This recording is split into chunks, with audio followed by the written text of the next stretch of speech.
Alpha King's deaf daughter yelled at everyone, until one Omega started signing. The fire had long since died, but smoke still clung to the ruins of what had once been a modest cottage on the outskirts of Thornvale Village. Alara knelt in the ashes, her fingers black with soot as she sifted through the remnants of her childhood. The wooden doll her mother had carved lay in pieces, charred beyond recognition. She held the broken head in her palm, feeling the weight of everything she had lost compress into that single moment. 7 years old when the fever took her mother. 10 when her father disappeared into the northern woods, never to return. 14 when the village council declared her an orphan ward of the state, property of Thornvale, subject to the will of those who ruled with iron fists wrapped in ceremony. Now at 19, Alara understood that she had never truly belonged anywhere. The cottage burning was simply the final severing of roots that had withered long ago. She stood slowly, her thin frame trembling, not from cold, but from exhaustion that went bone deep. 3 days of hard labor in the temple gardens had left her hands raw and bleeding. The High Priestess Morwenna showed no mercy to temple wards, especially not to Omega girls with no family name and no prospect of a decent bonding. Alara had learned to keep her head down, to make herself small and invisible, to survive the casual cruelty that permeated every stone of the temple complex.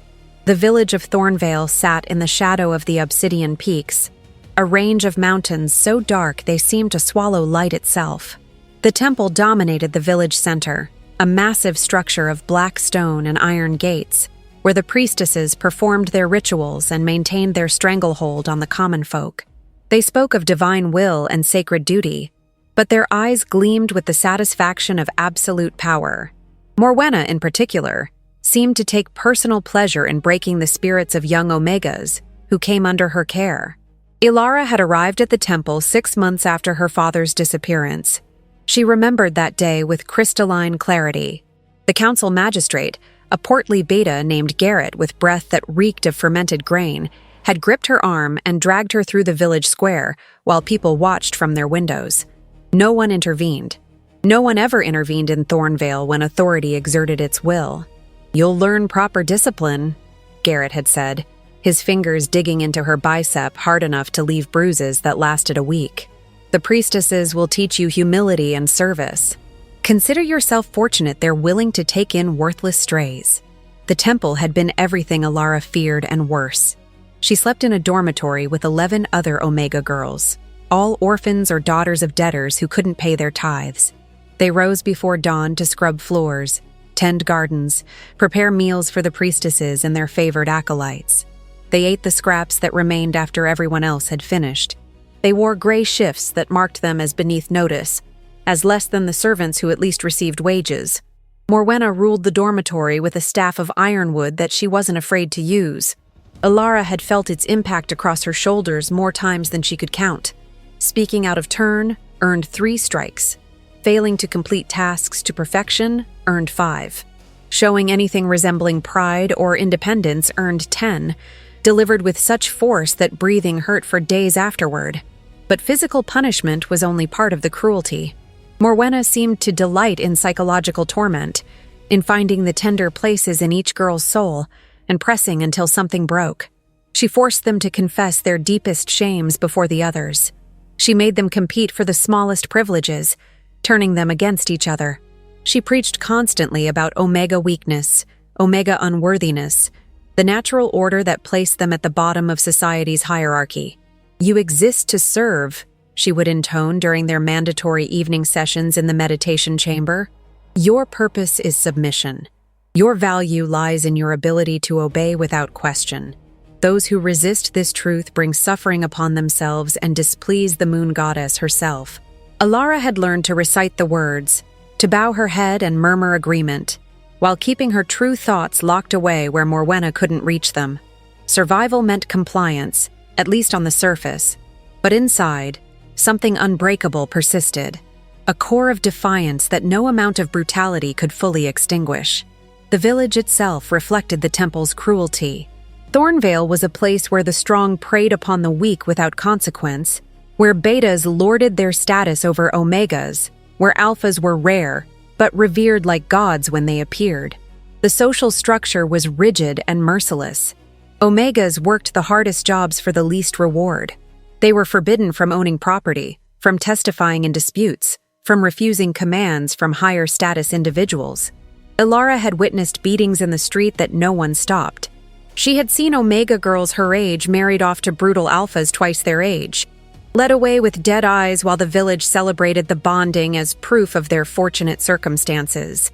She had watched children starve because their Omega mothers couldn't earn enough to feed them, and no beta would hire a woman without a male guardian's permission. The marketplace was a theater of casual violence.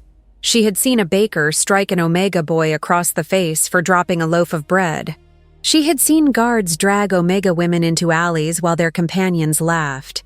She had seen the magistrate order public floggings for minor infractions, always choosing Omegas to make examples of, never betas, or the rare alphas who broke the same laws. And through it all, the priestesses maintained that this was natural, ordained, the will of the divine made manifest in social order. Elara had tried once to speak against it. She had been 15, still foolish enough to believe that truth mattered. During one of Morwenna's sermons about Omega submission, Elara had raised her hand and asked a simple question. If the moon goddess created all wolves, why would she make some to suffer and others to rule? The silence that followed was absolute. Morwenna's face had transformed from serene authority to something twisted with rage. She had walked slowly down from her podium, her ironwood staff clicking against stone with each measured step. When she reached Elara's pew, she had smiled. "Come with me, child. Let us discuss your question privately." The beating that followed had been methodical and severe. Morwenna struck her across the back, the shoulders, the legs, avoiding her face so the marks wouldn't show in public. Between blows, she had explained that questioning divine order was heresy, that Elara's very existence was an affront to decency, that pain was a teacher far more effective than words. "You will learn," Morwenna had hissed, "or you will be broken. Those are your only choices."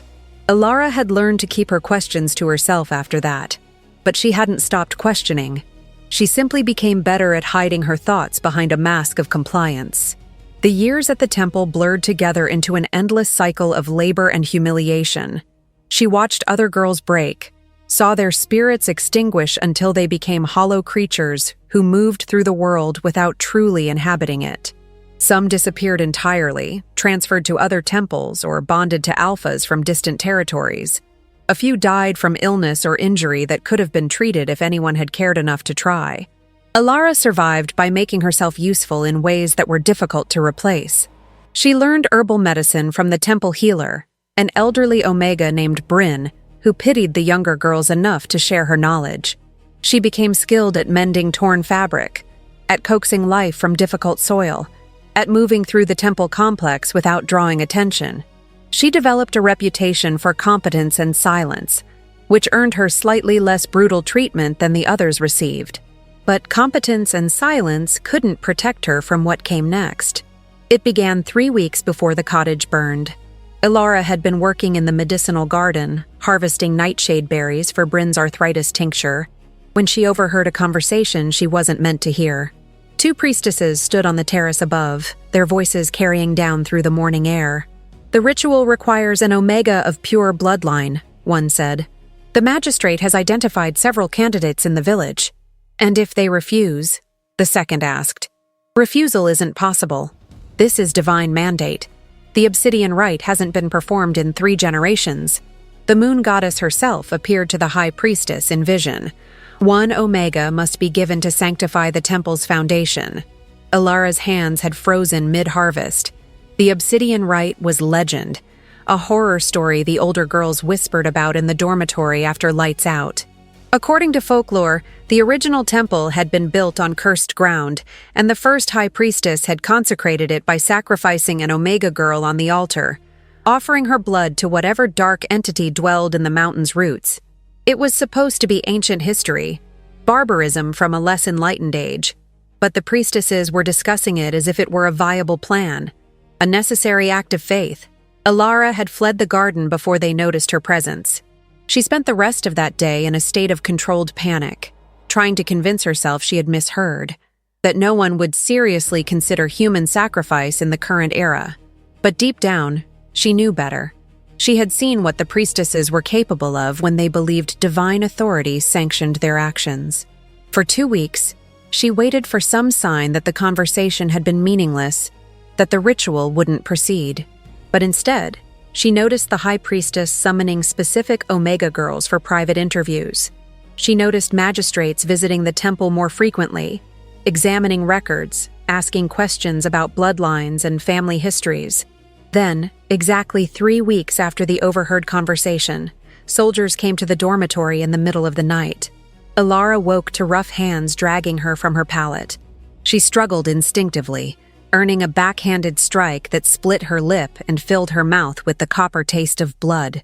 The other girls cowered in their beds, watching with wide, terrified eyes as soldiers bound Alara's wrists with iron shackles and forced her to her feet. "What is this?" she managed to gasp. "What have I done?" "Murder," Garrett's voice came from the doorway. He stepped into the lamplight, his face grave, but his eyes glinting with something that might have been satisfaction. "You stand accused of killing Sister Edith. Her body was found in the medicinal garden an hour ago, and witnesses place you at the scene." Alara's mind reeled. Sister Edith, one of the younger priestesses, had been alive when Alara last saw her that afternoon. They had spoken briefly about requisitioning more supplies for the healing ward. There had been nothing unusual, no conflict, no reason for violence. "I didn't," she started, but Garrett cut her off with a gesture. "You'll have opportunity to speak at trial. For now, you'll be held in the penitent's cell until the council convenes." They dragged her through the temple in her night shift, her bare feet scraping against cold stone. Other temple residents watched from doorways, their expressions ranging from shocked to smugly satisfied. Morwenna appeared on the upper landing, her face carefully composed into sorrowful disappointment. "Such a waste," the High Priestess said, her voice carrying through the hall. "We tried to save this one, to teach her righteousness and duty, but some souls are too corrupted by their base nature to accept divine grace." Alara wanted to scream her innocence, to demand evidence, to call on witnesses who could verify her whereabouts. But the shackles bit into her wrists, and the soldier's grip was merciless, and she understood with terrible clarity that none of it mattered. She had been chosen for the Obsidian Rite, and the murder accusation was simply the mechanism to make her death legal, sanctioned, unquestionable. The penitent's cell was a stone box beneath the temple, windowless and barely large enough for her to lie down. They threw her inside and sealed the door with an iron bar. Darkness swallowed her completely. She pressed her back against the wall and forced herself to breathe through rising panic. Time lost meaning in the absolute dark. She might have been in the cell for hours or days when they finally came for her again. This time, they brought a torch that hurt her eyes after so much darkness. They unlocked the shackles long enough to strip her night shift away and replace it with a coarse sackcloth robe that hung shapelessly from her shoulders. Then they shackled her again, adding a chain that connected her wrists to her ankles, forcing her to move in shuffling half steps. The trial was a mockery of justice. It took place in the temple's judgment chamber, a circular room with stone benches rising in tiers around a central platform where Alara was made to stand. The council consisted of Morwenna, 3 other senior priestesses, and 5 village magistrates, including Garrett. No Omega sat in judgment. No one present had any reason to advocate for her innocence. Garrett read the charges in a sonorous voice that echoed off the stone walls. Murder, heresy, corruption of sacred grounds, each accusation more absurd than the last, but delivered with such gravity that they took on the weight of truth through sheer repetition. The evidence presented was laughably thin. A scrap of gray fabric found near the body that supposedly matched her shift.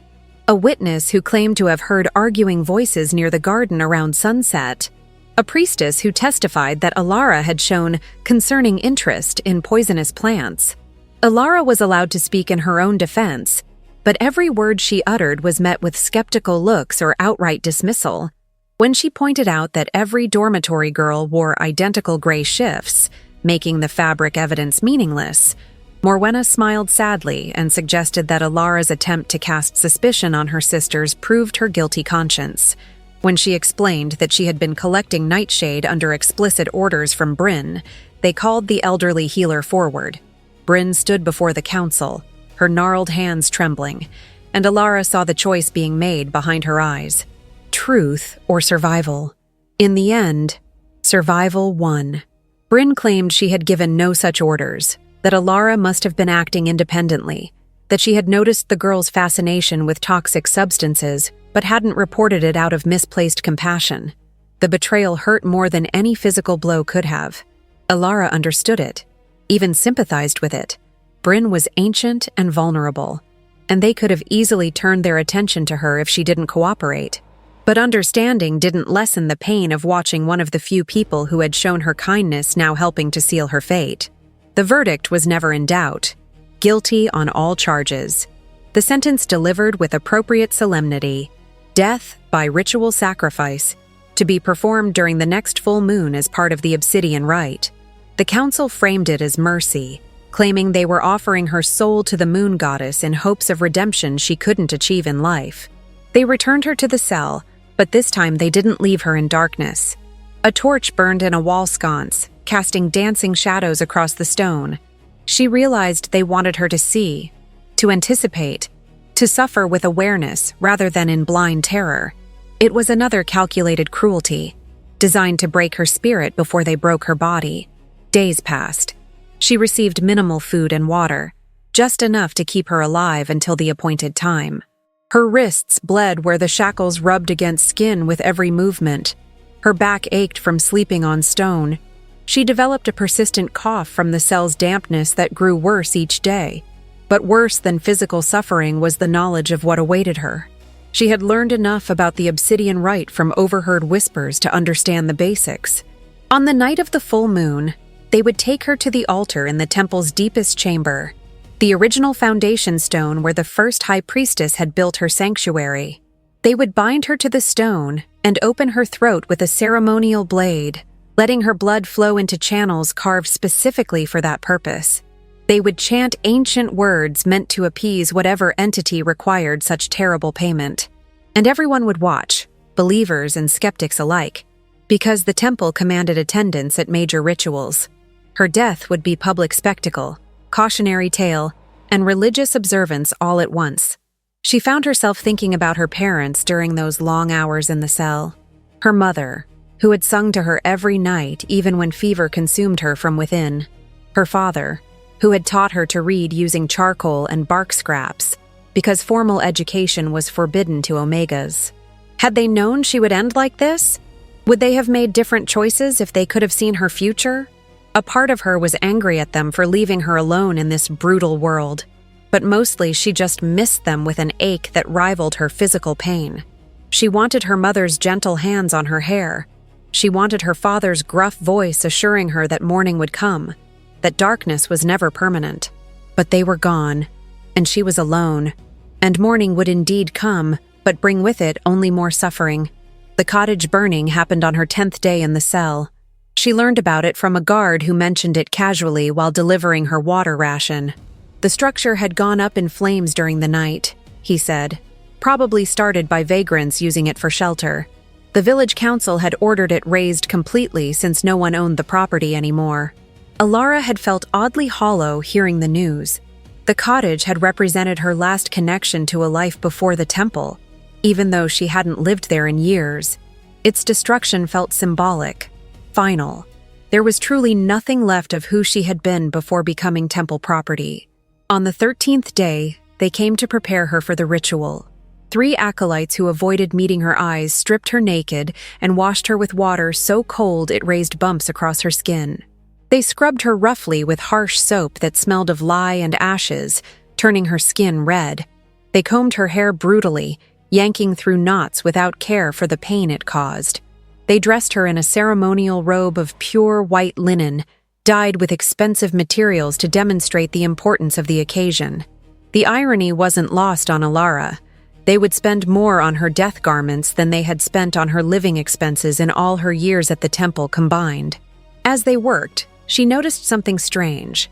One of the acolytes, a young beta named Iris, kept glancing at her with an expression that wasn't quite pity, but wasn't cruelty either.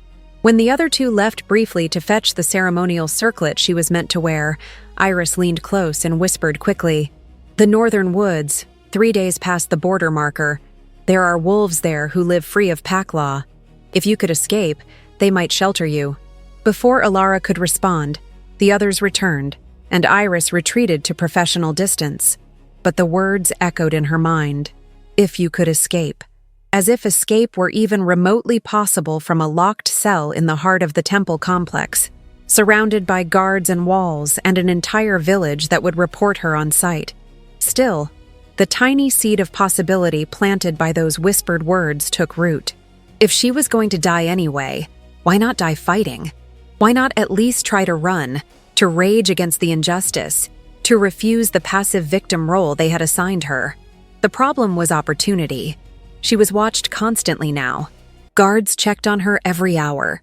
The door stayed barred and locked, and even if she could somehow break free of the cell, she would have to navigate through the temple, get past the outer gates, cross the village, and reach the wilderness beyond before anyone noticed she was missing. The odds were impossible. But impossible wasn't the same as zero. She began to pay closer attention to the guards' routines, noting when they changed shifts, which ones were more alert, which ones lingered longer or spoke to her. She tested her shackles constantly, looking for weak points, though the iron remained frustratingly solid. She examined every inch of the cell, searching for loose stones or hidden passages, finding nothing. The full moon was coming. She had 3 days, then 2, then 1. On the final day, they brought her a meal that was almost generous by temple standards. Bread with real butter, roasted vegetables, even a small portion of meat.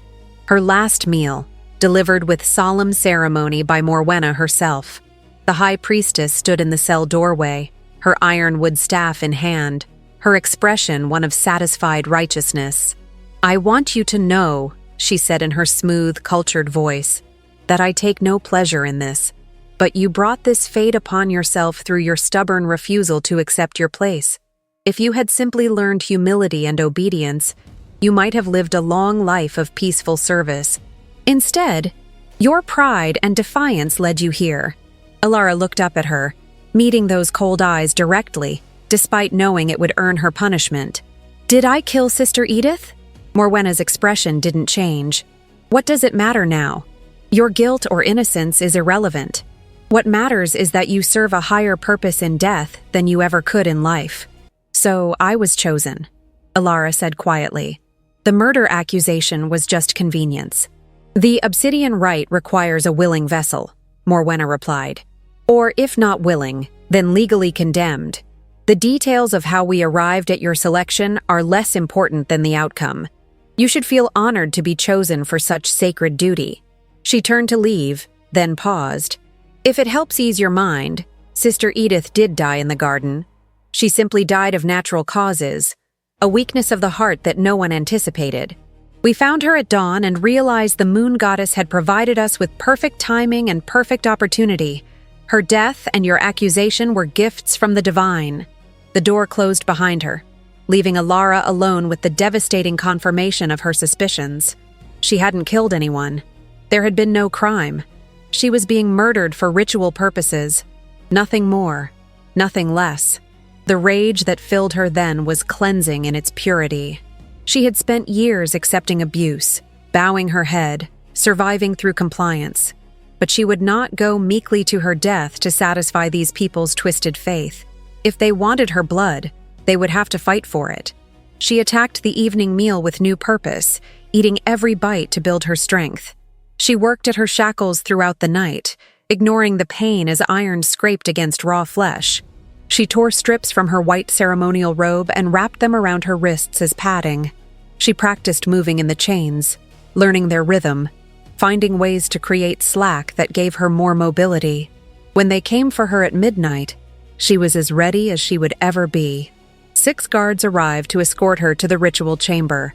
They unlocked the cell door and formed a corridor for her to walk through, spears held casually but ready.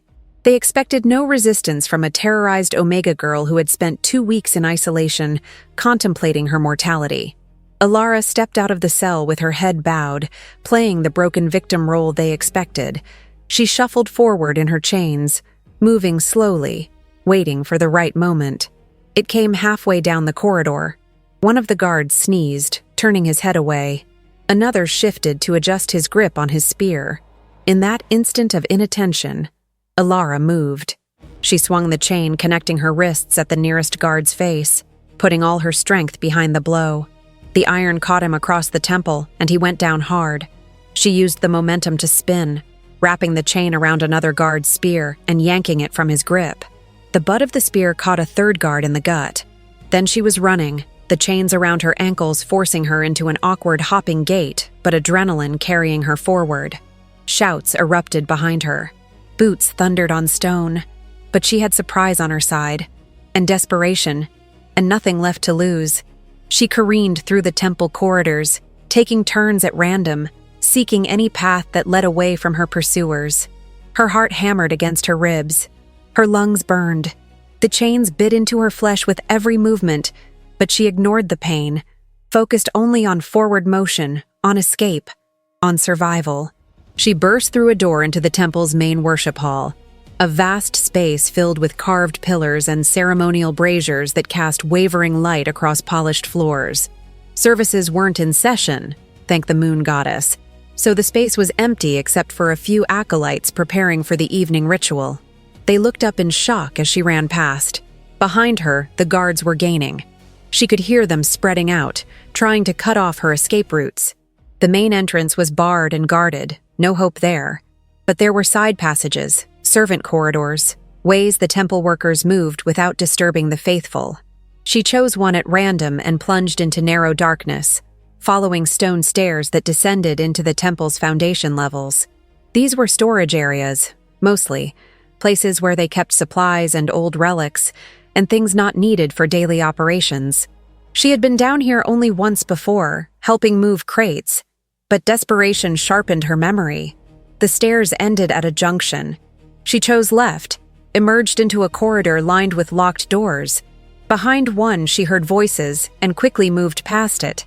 Behind another, nothing. She tried the handle and it opened into a small room filled with casks of wine and ale, supplies for ceremonial offerings. And there, on the far wall, a small window at ground level, barely wide enough for her to squeeze through if she could just reach it and break the glass. Footsteps echoed in the corridor outside. No time for subtlety.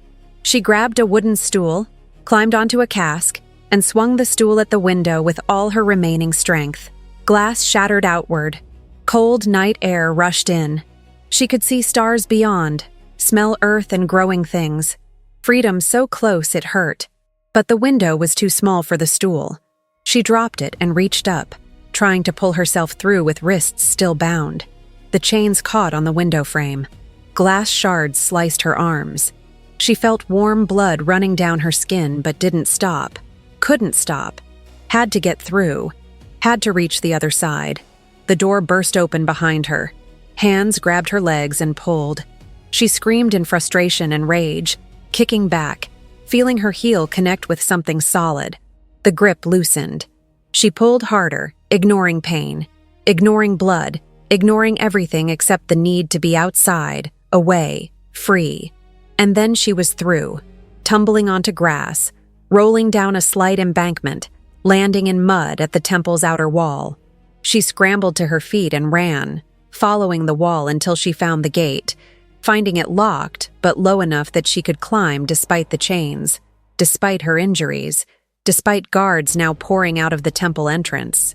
She dropped over the far side and ran into Thornvale's dark streets, a white-robed figure trailing blood, chains jangling with every step, heading for the village limits and the wilderness beyond, running like prey before predators, running toward an impossible hope that somewhere in the vast darkness ahead, there might be shelter, safety, survival.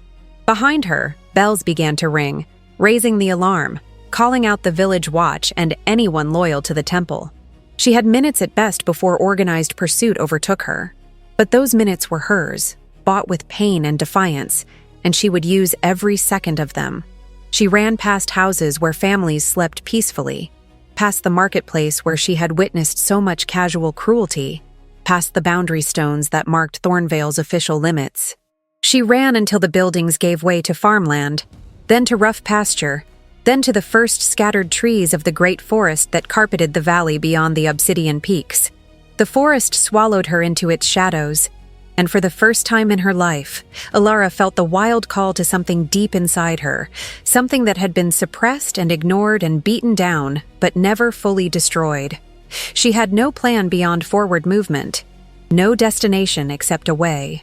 But as she ran deeper into darkness beneath ancient trees, she felt something shift inside her. The chains that bound her wrists and ankles were iron, but chains around her spirit began to loosen. She was no longer temple property, no longer Omega ward, no longer victim. She was prey, yes, but prey with teeth. And if they caught her, she would make sure they remembered that even the weakest creature could bite. The forest floor was treacherous in darkness, roots catching at her feet, branches tearing at her white robe. She stumbled and fell multiple times, leaving pieces of fabric and traces of blood on bark and stone. But each time she rose again, driven by survival instinct that refused to surrender. Hours passed. The sounds of pursuit had faded behind her, though she knew they hadn't given up, merely regrouped. By dawn, they would have tracking dogs, organized search parties, hunters who knew these woods far better than she did. But dawn was still hours away, and every step she took now made tomorrow's search that much harder. She thought of Iris's whispered words. Northern woods, 3 days past the border marker. Wolves who lived free of pack law. It sounded like fantasy, like wishful thinking from someone who wanted to help but couldn't risk herself. But it was the only direction Alara had, the only hope to cling to. So she oriented herself by the stars visible through breaks in the canopy, found north, and kept moving in that direction even as her body screamed for rest, for water, for respite from pain. As the hours wore on and exhaustion threatened to overwhelm adrenaline, Alara began to notice something strange. The forest around her had grown eerily quiet. No night birds called. No small animals rustled in the undergrowth. Even the wind seemed to hold its breath. And then she saw them, eyes in the darkness, dozens of them, green and gold and silver, reflecting moonlight filtered through leaves, surrounding her in a loose circle, close enough to be seen but too far for her to judge accurate distance or size. Wolves. Real wolves. Not just the human forms that carried wolf spirits inside. The kind that ran on 4 legs and hunted in packs and answered to no human law. Alara froze, her heart hammering. She was defenseless, exhausted, injured, easy prey. After everything she had survived, was this how it ended? Torn apart by beasts in the wilderness, her body never found, her defiance meaningless? The circle of eyes tightened. She heard low growls, the padding of paws on forest floor. She looked for an escape route and found none. If they wanted her dead, she would die. It was that simple. But then something unexpected happened. The wolves didn't attack. Instead, they parted, creating a clear path through their ranks. An invitation or a warning, she couldn't tell which. Alara looked at the path, at the darkness beyond it, at the eyes watching her with alien intelligence.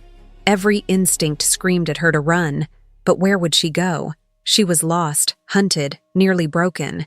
If these beasts wanted to kill her, they would whether she ran or not.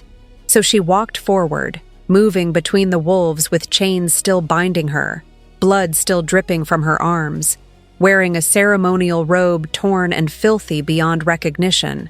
The wolves fell in beside her, around her, forming an escort rather than a threat. They moved silently through the forest, leading her deeper into terrain she didn't recognize, away from any path or landmark she might use to orient herself. She walked until her legs refused to carry her further, until she collapsed without ceremony into fallen leaves and knew nothing more. When consciousness returned, dawnlight filtered through a canopy of ancient trees overhead. Alara lay on soft moss, her chains removed, her wounds cleaned and wrapped in leaves bound with vine.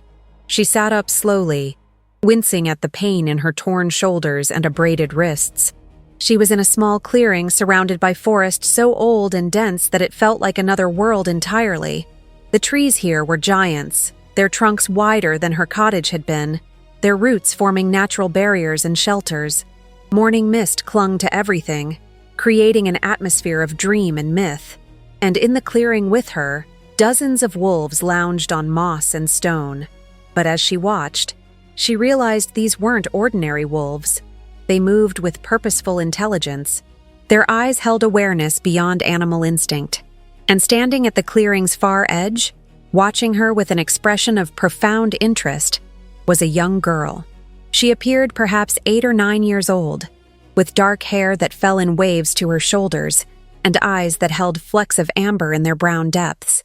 She wore simple clothing, leather and rough-woven fabric, practical garments for someone who lived in wilderness. But what held Alara's attention wasn't what the girl wore, or her age, or even her unexpected presence. It was the way she moved her hands.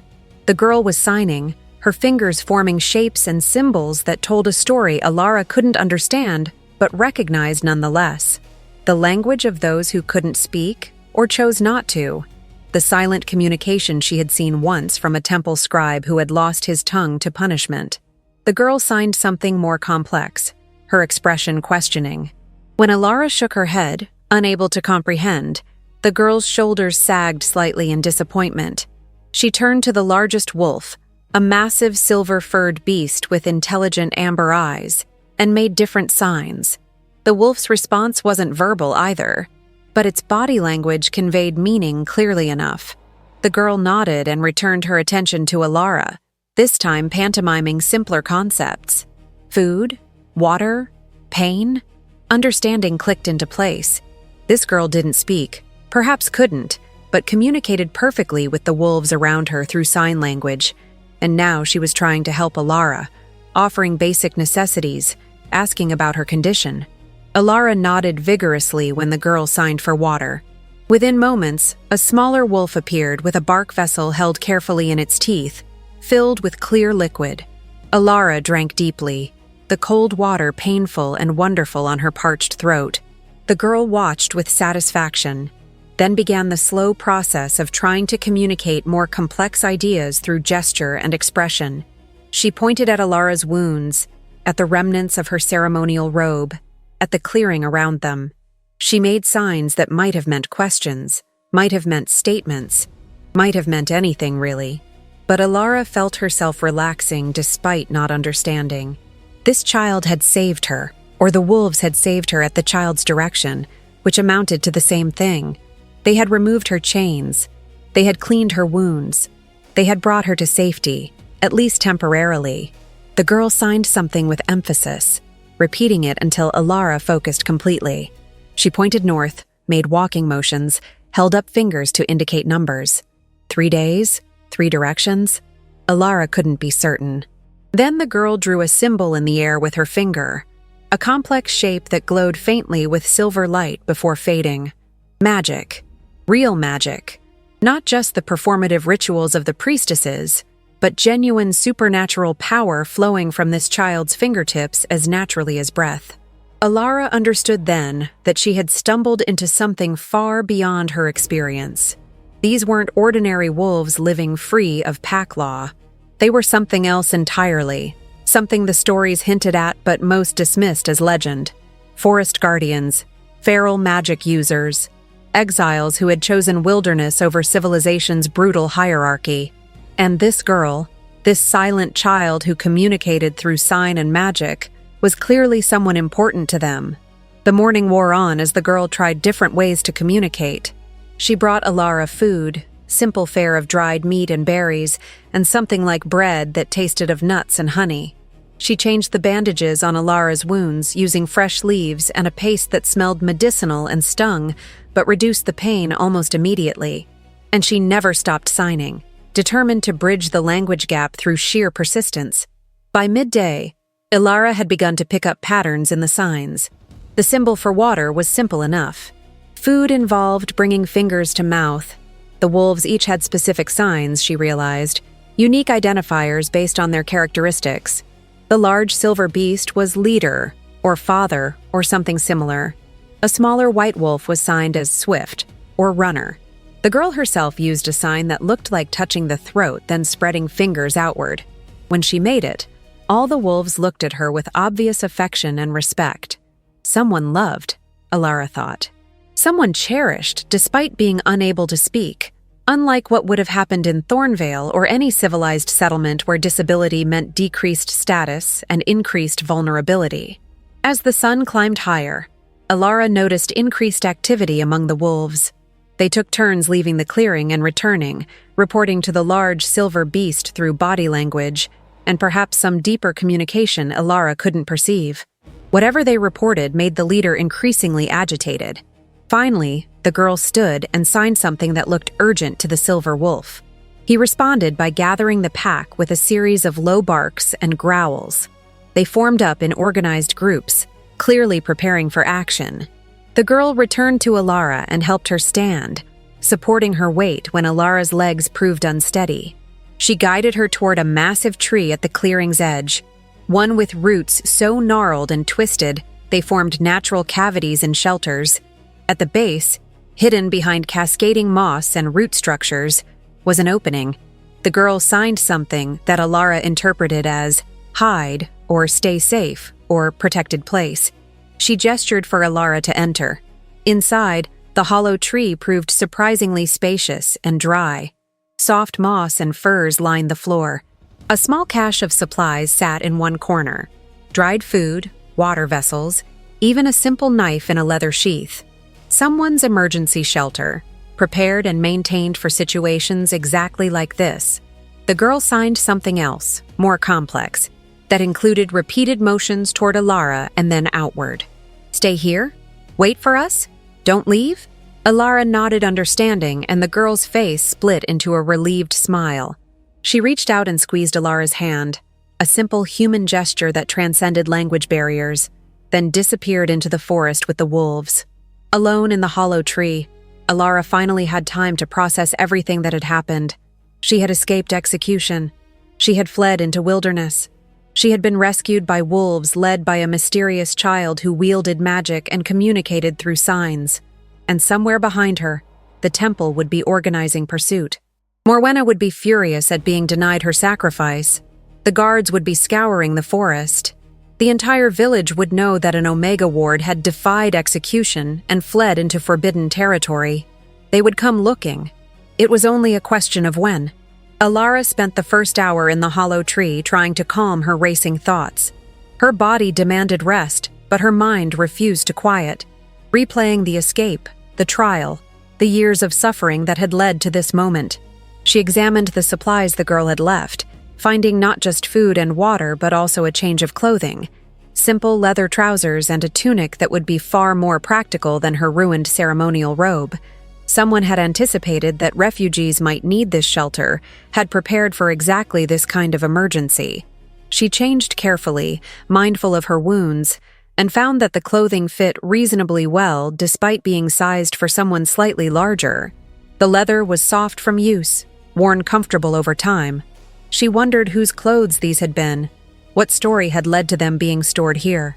Outside, the forest had grown quiet again. Too quiet. Alara's instincts, honed by years of hypervigilance in the temple, screamed warnings. That kind of silence meant predators, meant danger, meant something large enough to make smaller creatures hide and hold their breath.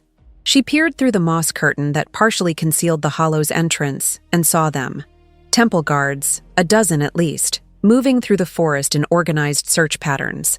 They wore tracking gear and carried hunting spears and crossbows. Several had dogs on leashes, massive hounds bred specifically for pursuit. And leading them, mounted on a black horse that picked its way carefully through the undergrowth, was Morwenna herself. The high priestess sat ramrod straight in her saddle, her ironwood staff strapped to her back, her face a mask of cold determination. She had abandoned her ceremonial robes for practical riding gear, but her authority was unmistakable. Every guard deferred to her, waiting for her commands before proceeding. Alara shrank back into the hollow, her heart hammering. They were close, far closer than she had anticipated. The wolves must have detected them, must have hidden her here just in time. Fan out. Morwenna's voice carried clearly through the morning air. She can't have gotten far on foot with those injuries. The dogs will pick up her scent. Remember, I want her alive. Damaged is acceptable, but she must breathe when we return her to the altar. The guards murmured acknowledgement and spread wider, their dogs sniffing eagerly at the ground. Alara watched one handler lead his hound directly toward her hiding place, the animal's nose working furiously at something it had detected. She pressed herself against the back of the hollow, hardly daring to breathe. If they found her now, it was over. She had no weapons, no strength left to run, nowhere to go that they couldn't follow. The hound reached the tree and began circling, whining with excitement. Its handler called out, "Got something here!" Other guards converged on the location, weapons ready. Alara looked frantically for another exit, for any means of escape, and found nothing. The hollow had only one entrance. She was trapped. The moss curtain began to move, pushed aside by a spear tip. Light flooded into the hollow. Alara grabbed the knife from the supply cache, knowing it was futile, but refusing to be taken without any resistance at all. And then the forest exploded with motion. Wolves poured from the undergrowth in a coordinated assault that spoke of intelligence and planning. They moved like water, flowing around obstacles, targeting specific guards with precision. The hounds never had a chance. Within seconds, the temple dogs were fleeing, their handlers unable to control them in the face of the larger, fiercer forest wolves. The guards tried to form a defensive circle, but the wolves were too fast, too organized. They didn't kill, Alara noticed, but they injured strategically.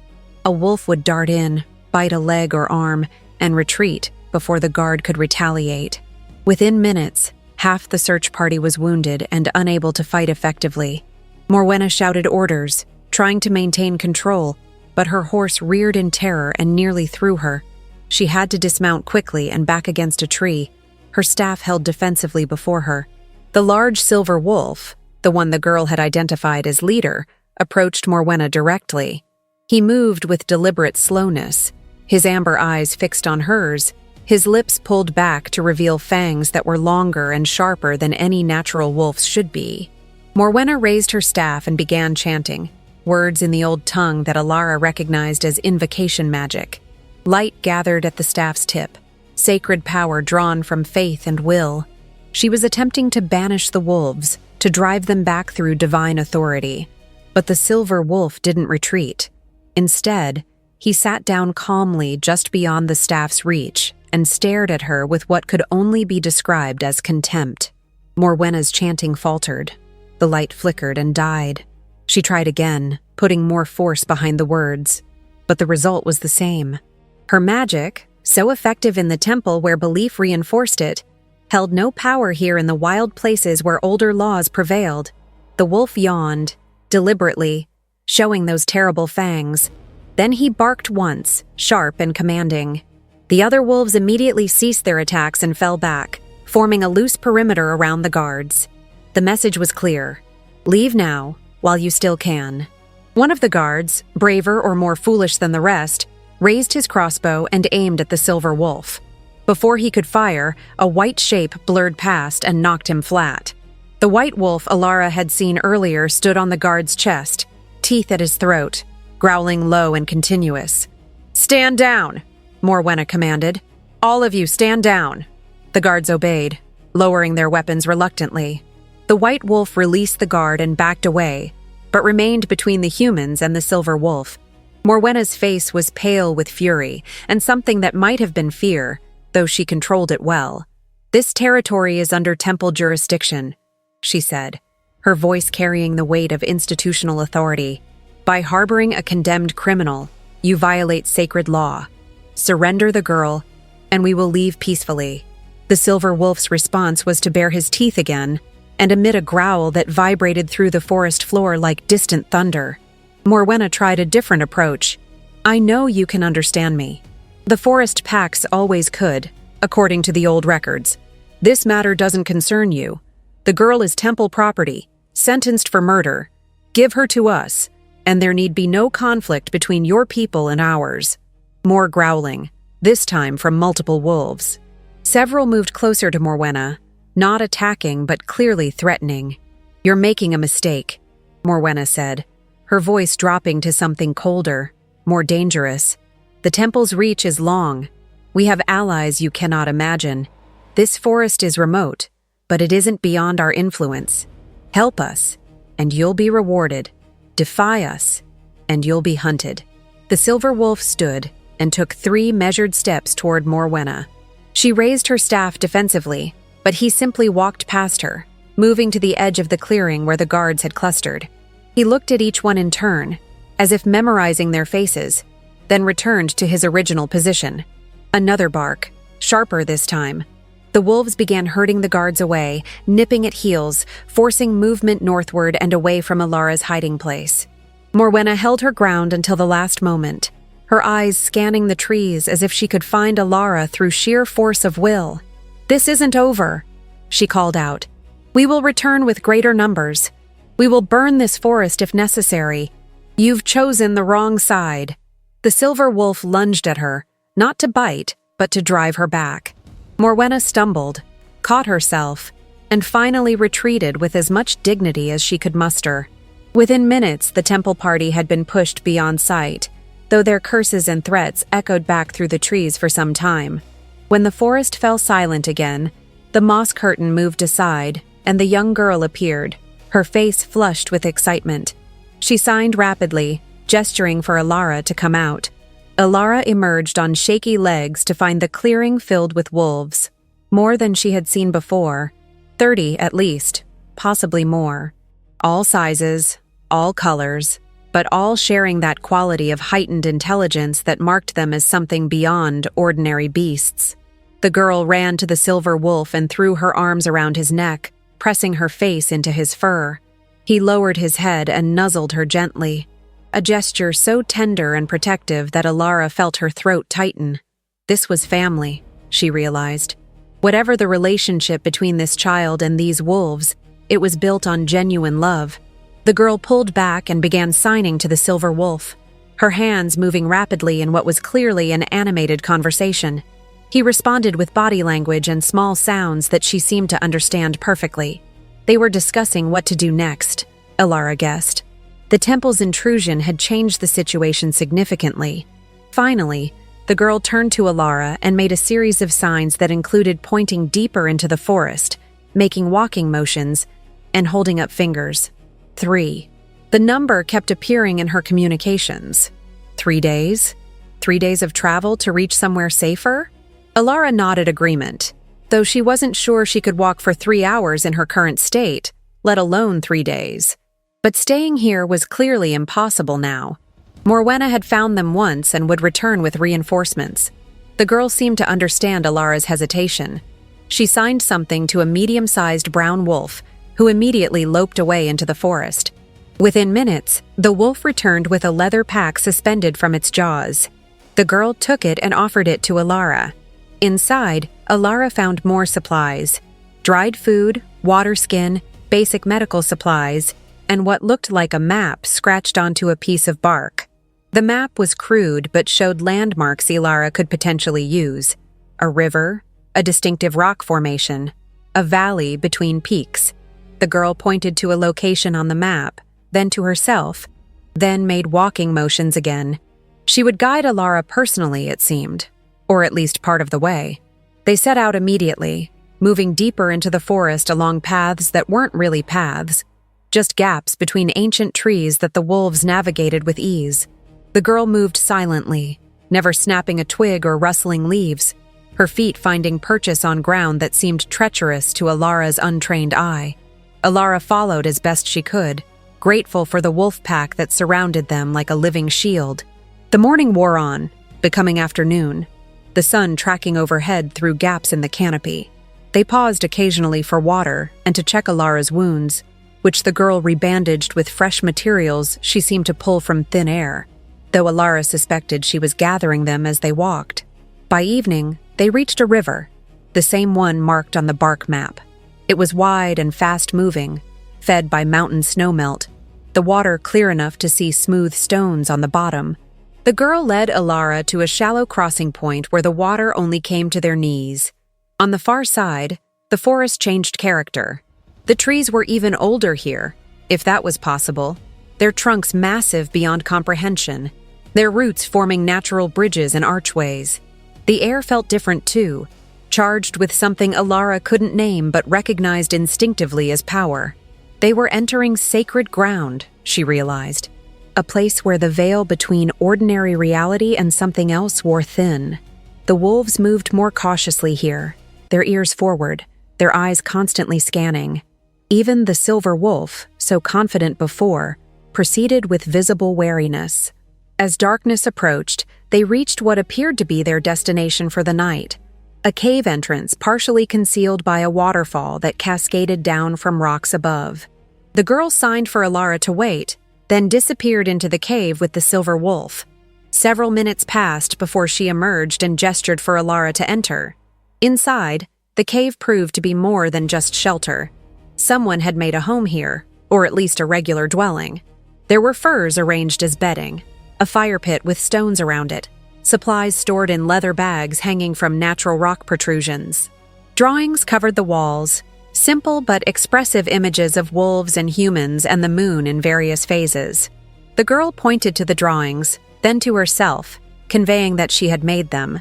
Alara studied them more closely and noticed that they seemed to tell a story. A human child alone, wolves finding her, the child learning to live with the pack. And in the later images, something else. A tall figure, clearly male, clearly powerful, watching over both child and wolves with protective authority. "Who is this?" Alara asked, pointing to the tall figure, not expecting an answer but unable to contain her curiosity. The girl's face lit up. She signed something complex, a symbol Alara didn't recognize but which was made with obvious reverence and love. Then she made a simpler gesture, touching her chest over her heart, then pointing to the cave entrance, then upward, as if indicating someone who was absent but expected to return. Father, guardian, leader? Before Alara could speculate further, the wolves at the cave entrance suddenly tensed. The silver wolf's ears flattened against his head. Several wolves moved to form a barrier between the entrance and where Alara and the girl stood. Something was coming. Alara grabbed the knife from her pack, the same inadequate blade she had held before, knowing it would be useless against whatever could make these powerful wolves so defensive. The girl, however, didn't seem afraid. She seemed excited. She pushed past the wolves and ran toward the entrance, signing frantically. A shape appeared in the waterfall's spray, backlit by moonlight. Large, male, moving with predatory grace. As it stepped into the cave, Alara's breath caught. He was the most magnificent man she had ever seen. He stood easily 6.5 feet tall, built with the kind of muscle that came from constant physical activity, not just training.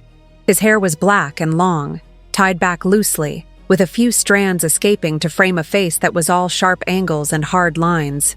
His eyes were the same amber as the wolves, and they held the same predatory intelligence.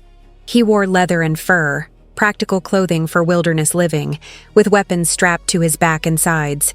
But it was the aura of power around him that made Alara's knees weak. This was an alpha, a true alpha. Not just someone with the designation, but someone who embodied the concept in every fiber of his being. Authority rolled off him like heat from a fire. The air itself seemed to bend around him, acknowledging his presence. The young girl launched herself at him, and he caught her easily, lifting her high and spinning her once before settling her against his chest. His hard expression softened completely as he looked at her, becoming something tender and protective. He signed something to her, his large hands moving with surprising grace and fluency. She signed back rapidly, pointing at Alara, gesturing excitedly, telling a story in motion. The man's eyes shifted to Alara, and she felt the full weight of his attention settle on her like a physical thing. Those amber eyes took in everything: her wounds, her borrowed clothing, her defensive stance with the inadequate knife still gripped in one hand. He said something in a language Alara didn't recognize, his voice deep and resonant. When she didn't respond, he switched to the common tongue. "You're the one the temple is hunting." It wasn't a question. Alara nodded anyway, unsure what else to do. My daughter says you were falsely accused, that they intended to sacrifice you in some ritual. Daughter. The word clicked things into place. The girl's devotion, the protective wolves, the reverence with which she had signed about the absent figure. This man was her father, and clearly someone important enough that an entire wolf pack obeyed his authority. Yes, Alara managed to say, her voice rough from disuse and emotion. The Obsidian Rite. They were going to kill me to sanctify their temple's foundation. His expression darkened. The old blood magics. I thought the temples had abandoned such practices. Apparently not when their priestess has visions and divine mandate. He studied her for a long moment, and Alara fought the urge to look away from those penetrating eyes. She had faced Morwenna's cruelty without flinching, but this man's attention was different. More unnerving because it felt like he could see straight through her pretenses to whatever truth lay beneath. "What is your name?" he asked finally. "Alara. I am Kale." He set his daughter down gently and moved further into the cave. The wolves parted to let him pass, then closed ranks again, creating a clear hierarchy that put him at the apex. "This is my daughter Lyra. She cannot speak, but she communicates perfectly well for those willing to learn her language." Lyra signed something, and Kale's lips twitched in what might have been amusement. "She says you ran very bravely from the temple guards. She was impressed." "I ran desperately," Alara corrected. "Bravery had nothing to do with it. Desperation and bravery are often the same thing, viewed from different angles." He moved to the fire pit and began building a fire with practiced efficiency, arranging wood and kindling that must have been stored in the cave previously. Within minutes, flames were crackling, throwing warm light across the stone walls. "You're injured," he observed, still not looking at her. "Lyra's remedies are effective, but you should let me examine the wounds properly. Infection can set in quickly out here." Alara tensed. The idea of this intimidating man touching her, even for medical purposes, made her deeply uncomfortable. But she also recognized the practical sense in his words. She had no medical training beyond what she had learned from Bryn, and that was limited. "I'll be fine," she said, knowing it sounded defensive. Kale did look at her then, one eyebrow raised. "Will you? You've been running through wilderness for more than a day, sleeping rough, eating inadequately. Your body is trying to heal from both recent injuries and what looks like years of malnourishment and abuse. Pride is admirable, but stupidity will get you killed." The blunt assessment stung because it was accurate. Alara set down the knife and approached the fire reluctantly. "Fine, but keep your hands where I can see them." His expression didn't change, but something that might have been approval flickered in his eyes. "I have no interest in harming you. If I did, I would have left you for the temple hunters to find." That was both reassuring and not reassuring at all. Alara sat down near the fire and began unwrapping the leaf bandages from her arms, wincing as they pulled at half-healed cuts. Kale moved closer, bringing a leather satchel that contained more sophisticated medical supplies than anything Lyra had used. He examined each wound carefully, his touch surprisingly gentle for someone with such hard edges. He cleaned them with something that burned, but clearly had antiseptic properties, then applied a salve that smelled of pine and other herbs Alara couldn't identify. "These are healing well enough," he said as he worked. "The glass cuts were clean, which helps. The shackle wounds are worse. They'll scar." "I don't care about scars." "You should. Scars tell stories, and some stories attract the wrong kind of attention."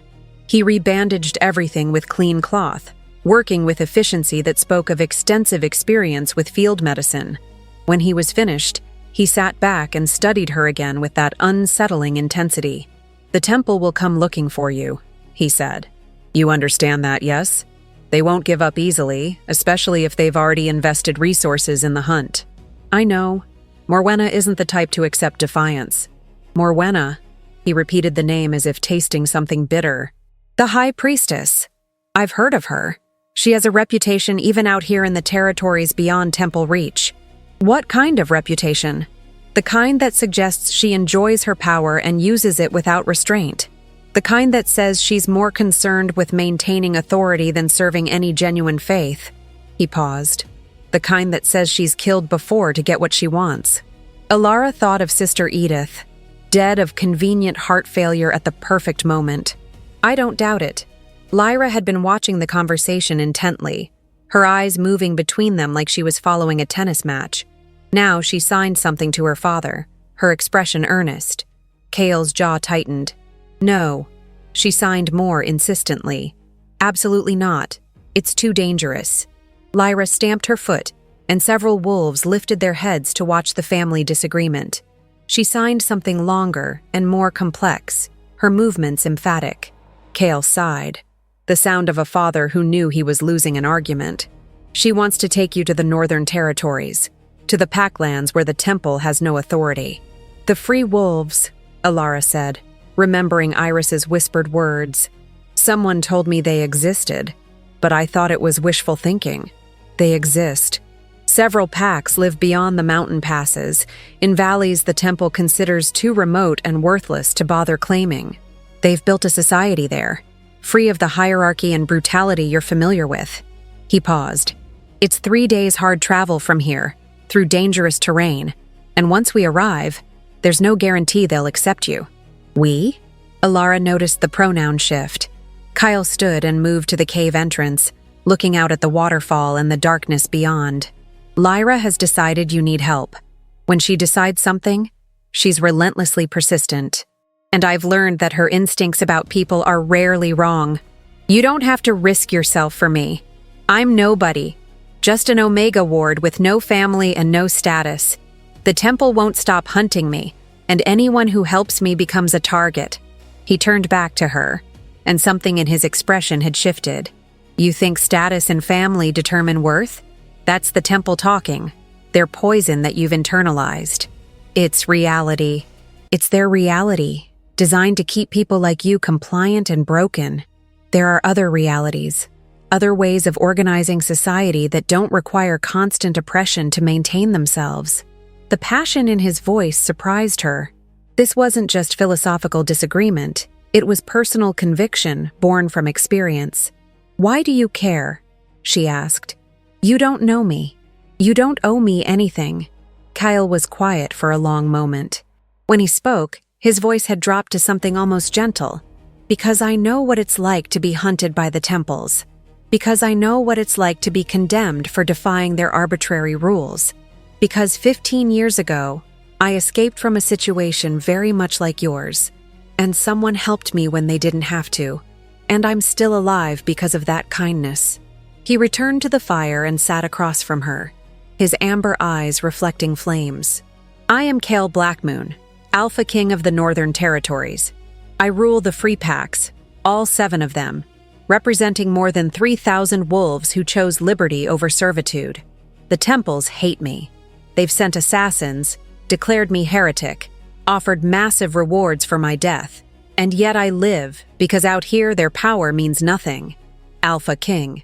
The title hit Alara like a physical blow.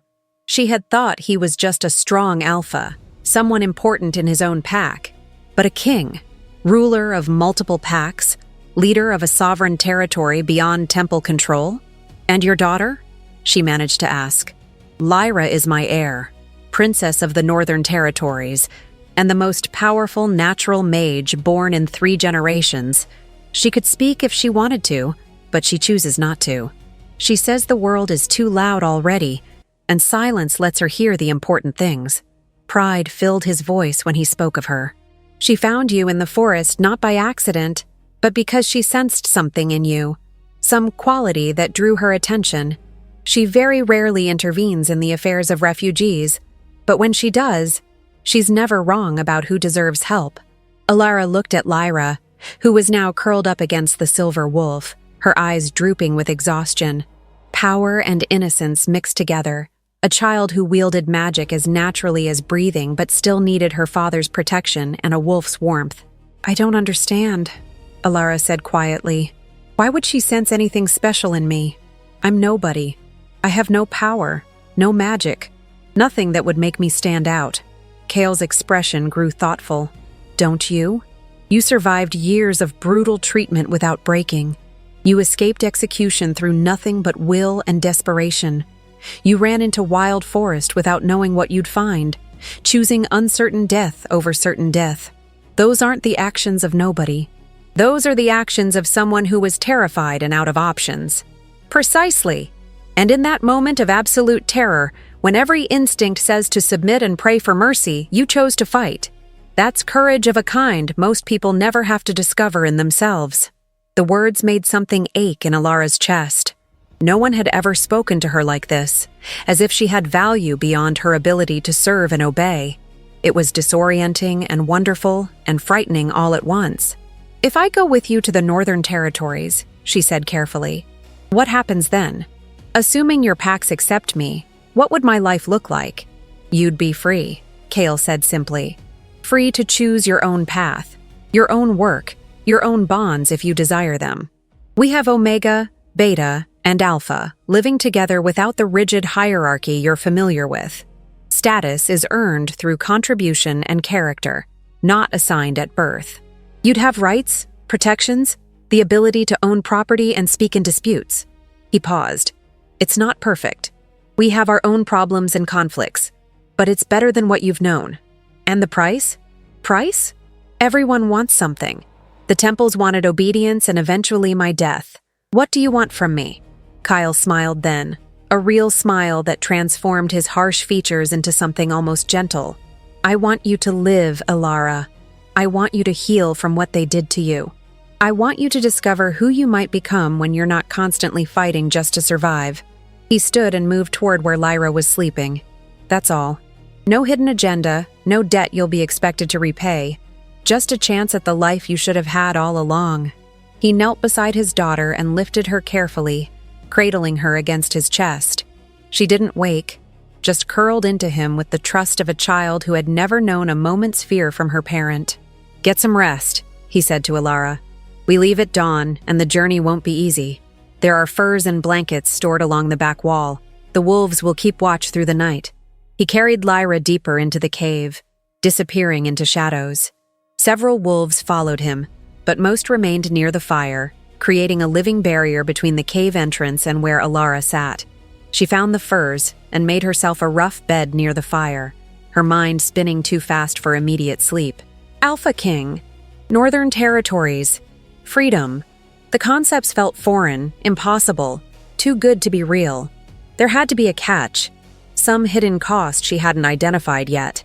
But as exhaustion finally claimed her and she drifted into uneasy sleep, she found herself hoping. Just a little, just enough to be dangerous. She dreamed of the temple, of Morwenna's cold eyes and cruel smile, of the obsidian-right altar waiting to drink her blood. But in the dream, when they brought her to the stone, Kale was there, stepping between her and the blade, his amber eyes blazing with protective fury.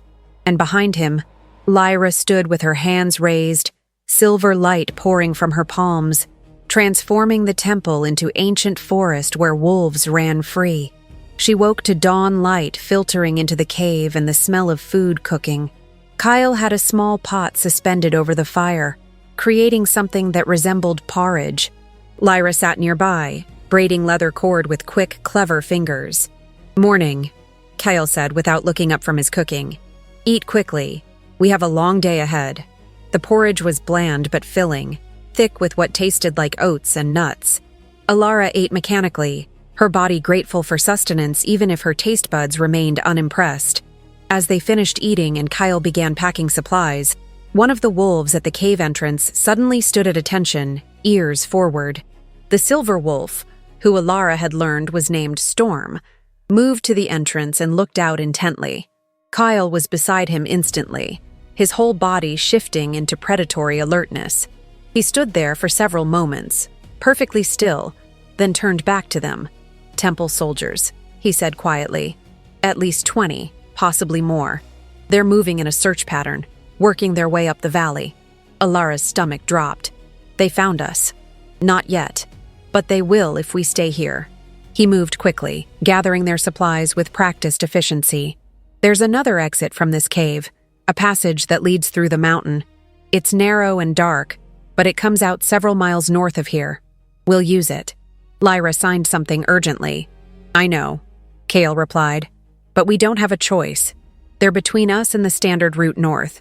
He led them to the back of the cave, past where he and Lyra had slept, to what looked like a solid rock wall. But when he pressed on a specific spot, a section of rock swung inward, revealing a narrow passage that disappeared into darkness. "Stay close," he ordered. "Keep one hand on the wall at all times. The path is treacherous." They entered the passage single file. Kyle first with a torch, then Lyra, then Alara, with Storm and several other wolves bringing up the rear. The passage was so narrow in places that Alara had to turn sideways to squeeze through. The ceiling was low enough that Kale had to duck, and the air grew increasingly stale as they moved deeper into the mountain. Time became meaningless in the absolute dark beyond Kale's torchlight. They walked for what felt like hours, occasionally encountering side passages that Kale ignored without comment.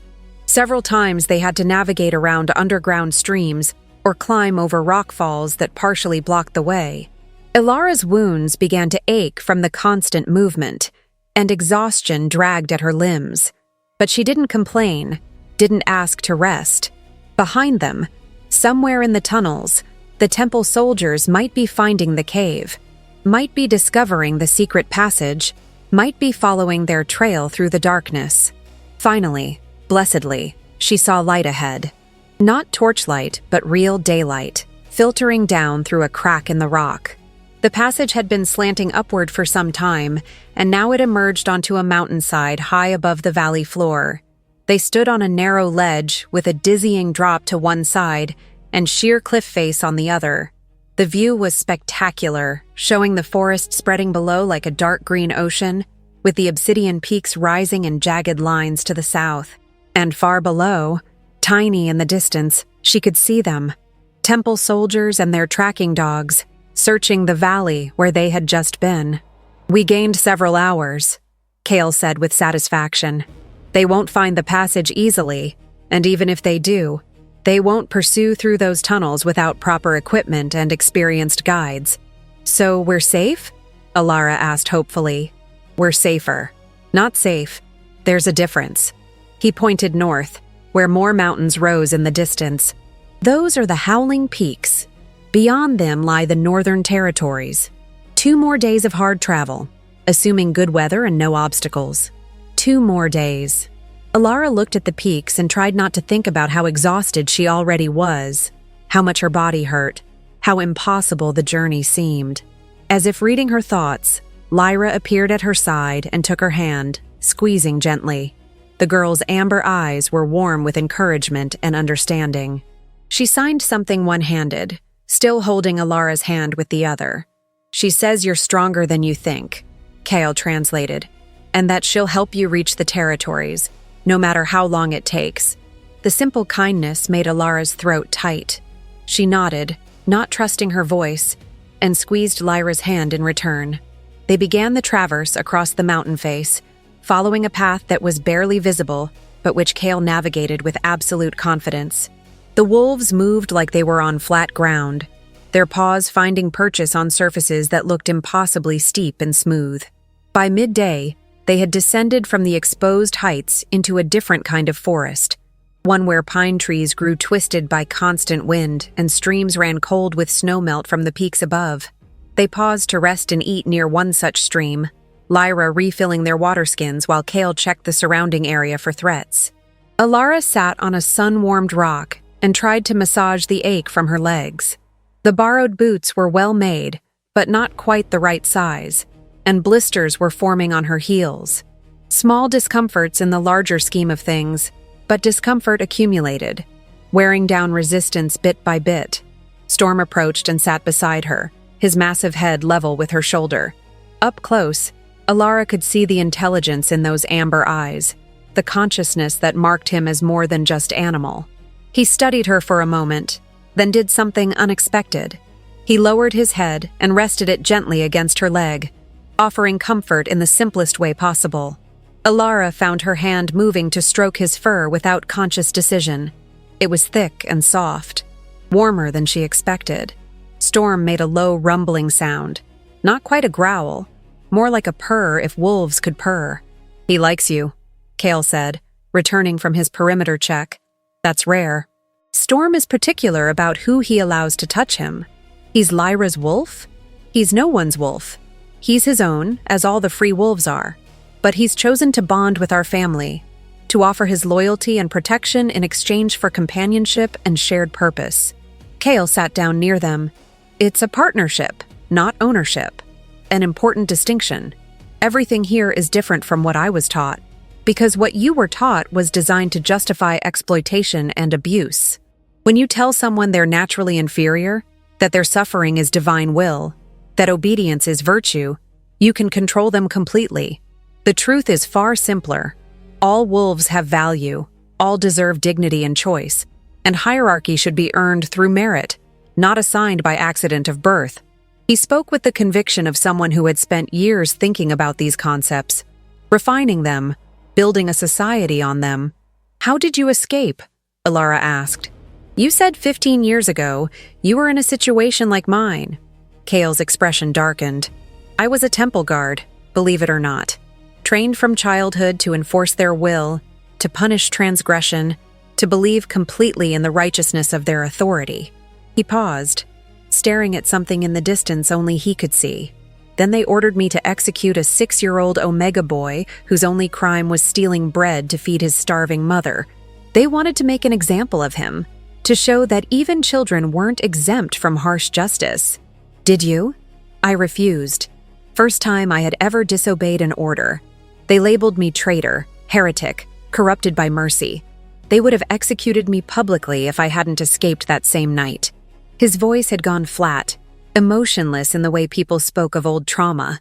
I fled north, into territories the temples didn't control, and found the free packs.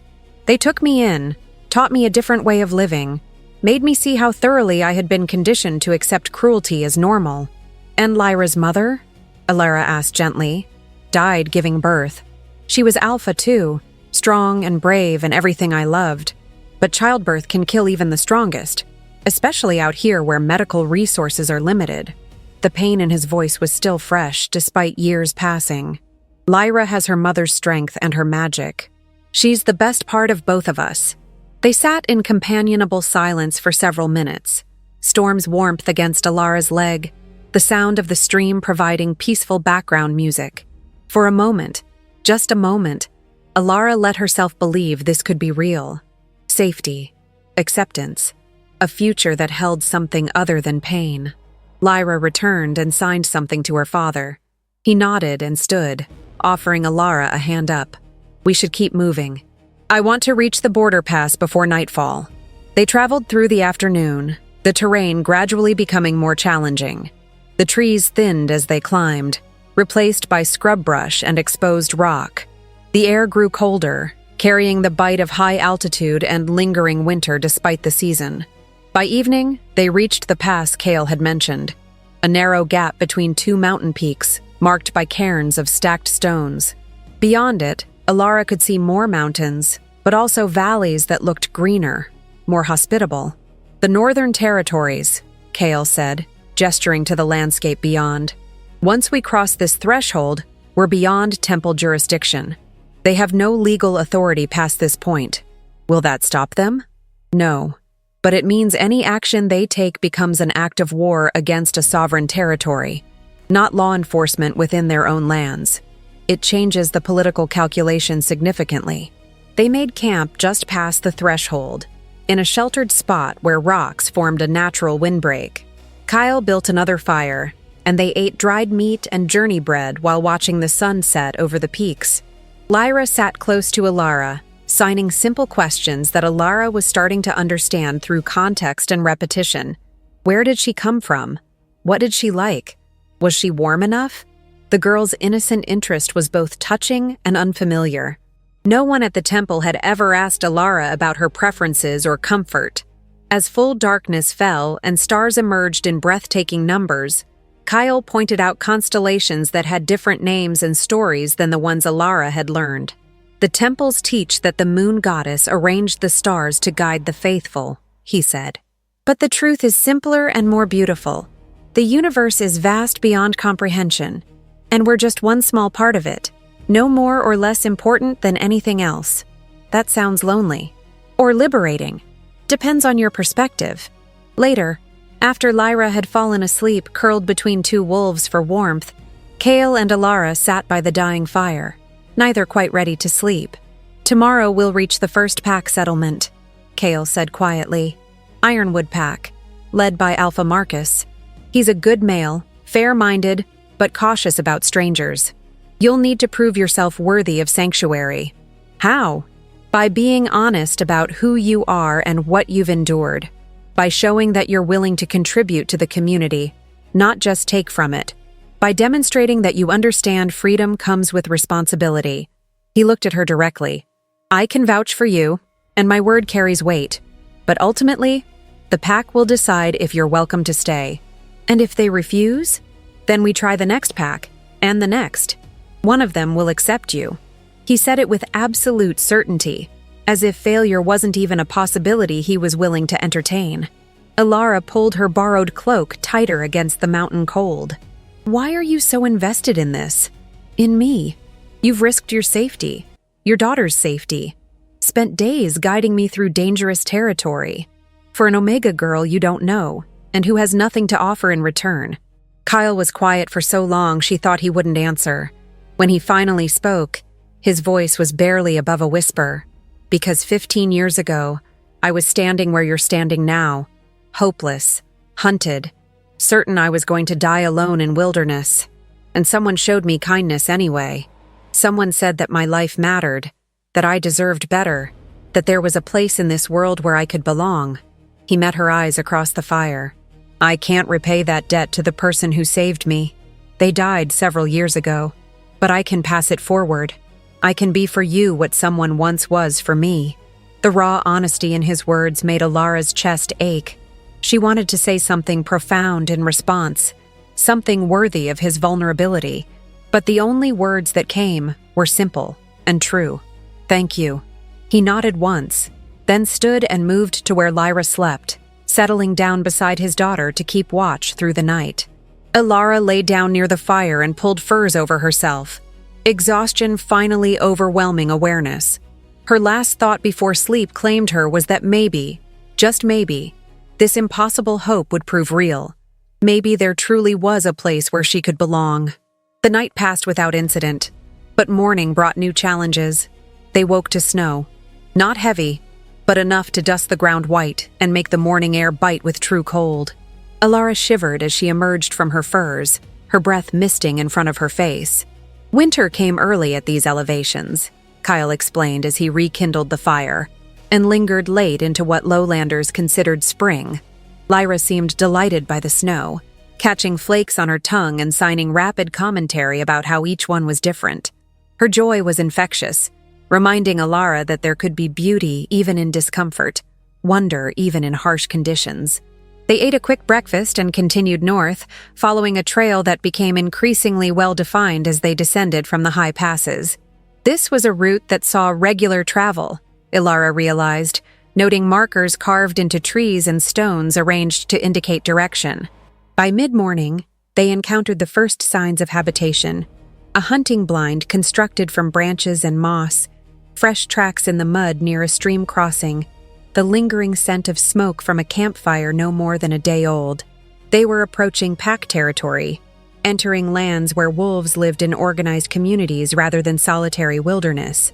Storm and the other wolves grew more animated, their ears forward, their movements eager. This was home for them, or close to it, and they recognized landmarks with obvious excitement. Around noon, they crested a hill and Alara saw the settlement below. It was larger than she had expected, more than just a few scattered dwellings. Wooden structures clustered in a valley where a river ran broad and gentle, surrounded by terraced gardens and pastures where livestock grazed. Smoke rose from multiple chimneys. People moved between buildings, going about daily business. Children played in an open area that might have been a village square. It looked like a proper town, not the primitive camps she had imagined when Kale spoke of free wolves living beyond Temple Reach. "Ironwood Pack," Kale said, his voice carrying satisfaction. "Founded 18 years ago by refugees from 3 different Temple territories. They've built something remarkable here." As they descended the hill, people began to notice their approach. Work paused. Heads turned. By the time they reached the settlement's outskirts, a crowd had gathered, and at its center stood a man who could only be Alpha Marcus. He was older than Cale, perhaps 50, with silver threading through his dark hair and a face weathered by years of outdoor life. But his bearing was straight and strong, his amber eyes sharp with intelligence. He wore practical clothing similar to Cale's, with a distinctive iron medallion on a leather cord around his neck that marked his position as Pack Alpha. "Cale Blackmoon," Marcus said, his voice carrying warmth and respect. "You honor us with your presence. And young Lyra, growing taller every time I see you." Lyra signed a greeting, which Marcus returned with credible fluency. He was one of the few outside her immediate family who had learned her language, Ilara guessed, recognizing the effort that represented. Then Marcus's attention shifted to Ilara, and his expression became more guarded. "And who is this?" "A refugee from Thornvale Temple," Kyle said, "falsely accused of murder and sentenced to ritual sacrifice. She escaped and found her way into the forest, where Lyra discovered her. We seek sanctuary for her in the Northern Territories." Marcus studied Ilara with the intensity of someone who had learned to judge character quickly and accurately. His gaze took in her healing wounds, her borrowed clothing, the exhaustion that clung to her despite days of rest. "What is your name?" he asked directly. "Ilara." Her voice came out stronger than she expected. "No family name. Omega Ward of Thornvale Temple until I ran. And the accusation? That I murdered a priestess named Edith, but she died of natural causes, heart failure. They needed a condemned criminal for their ritual, so they fabricated evidence and rushed through a trial that was nothing but performance." Marcus's expression remained neutral. "That's a serious claim. The temples are often harsh, but outright fabrication of capital charges is another level entirely." "I know how it sounds," Ilara said. "I know you have no reason to believe me over the official story, but I'm telling you the truth. I never harmed anyone. I just refused to submit to their cruelty anymore." The crowd that had gathered murmured, some voices sympathetic, others skeptical. Ilara noticed several Omega in the crowd watching with particular intensity, perhaps seeing their own past struggles reflected in her story. Marcus was quiet for a long moment, then nodded slowly. "Kyle's vouching for you carries significant weight, and Lyra's instincts about people have never been wrong in my experience. But sanctuary is a serious commitment. It means the Pack agrees to protect you against any who would harm you, including temple forces. It means accepting you as one of our own, with all the rights and responsibilities that entails." "I understand. Do you?" Marcus stepped closer, his voice dropping so only those nearest could hear. "It means if the temple comes for you, we fight. If they demand your return, we refuse. If they threaten war, we prepare for war. Your freedom potentially costs us blood and stability. So I need to know, are you worth that price?" The blunt question might have been cruel if not for the genuine need to know in Marcus's eyes. He was responsible for hundreds of lives, for the safety and prosperity of an entire community. He couldn't make decisions based on sentiment alone. "I don't know," Ilara answered honestly. "I have no special skills, no magic, no influence that would benefit your Pack. I'm just an Omega who refused to die when they told me to. If that's not worth protecting, I understand. But I promise that if you give me sanctuary, I'll work hard, contribute however I can, and never take your protection for granted." Marcus smiled then, a genuine expression that transformed his weathered face. "That's exactly the answer I wanted to hear. Too many refugees expect sanctuary as an entitlement, not a gift that comes with reciprocal obligations." He raised his voice so the entire crowd could hear. "I, Marcus Ironwood, Alpha of Ironwood Pack, grant sanctuary to Ilara of Thornvale. She is Pack now, under our protection and subject to our laws. Let any who would dispute this speak now." Silence. No one objected. Several people actually applauded, and Ilara saw more than one Omega woman with tears in her eyes, clearly remembering their own arrivals and the desperate hope that sanctuary represented. "Thank you," Ilara managed, her throat tight with emotion. "I won't disappoint you. See that you don't." Marcus turned to the crowd. "Back to your work, everyone. We'll have a proper welcome feast tonight, but daylight doesn't last forever. and neither does patience for idle hands. The crowd dispersed, returning to whatever tasks Alara's arrival had interrupted. Marcus gestured for them to follow him deeper into the settlement. "You'll need housing," he said as they walked. "We have several vacant cabins since winter took Old Garrett and spring fever claimed the Miller family. Nothing fancy, but solidly built and warm enough if you keep the fire going." They passed through what was clearly the settlement's heart, a large communal building that served multiple purposes: workshops where craftspeople practiced their trades, a garden area where herbs and vegetables grew in neat rows. Everything showed care and planning, the hallmarks of a community that expected to exist for generations rather than just survive one season at a time.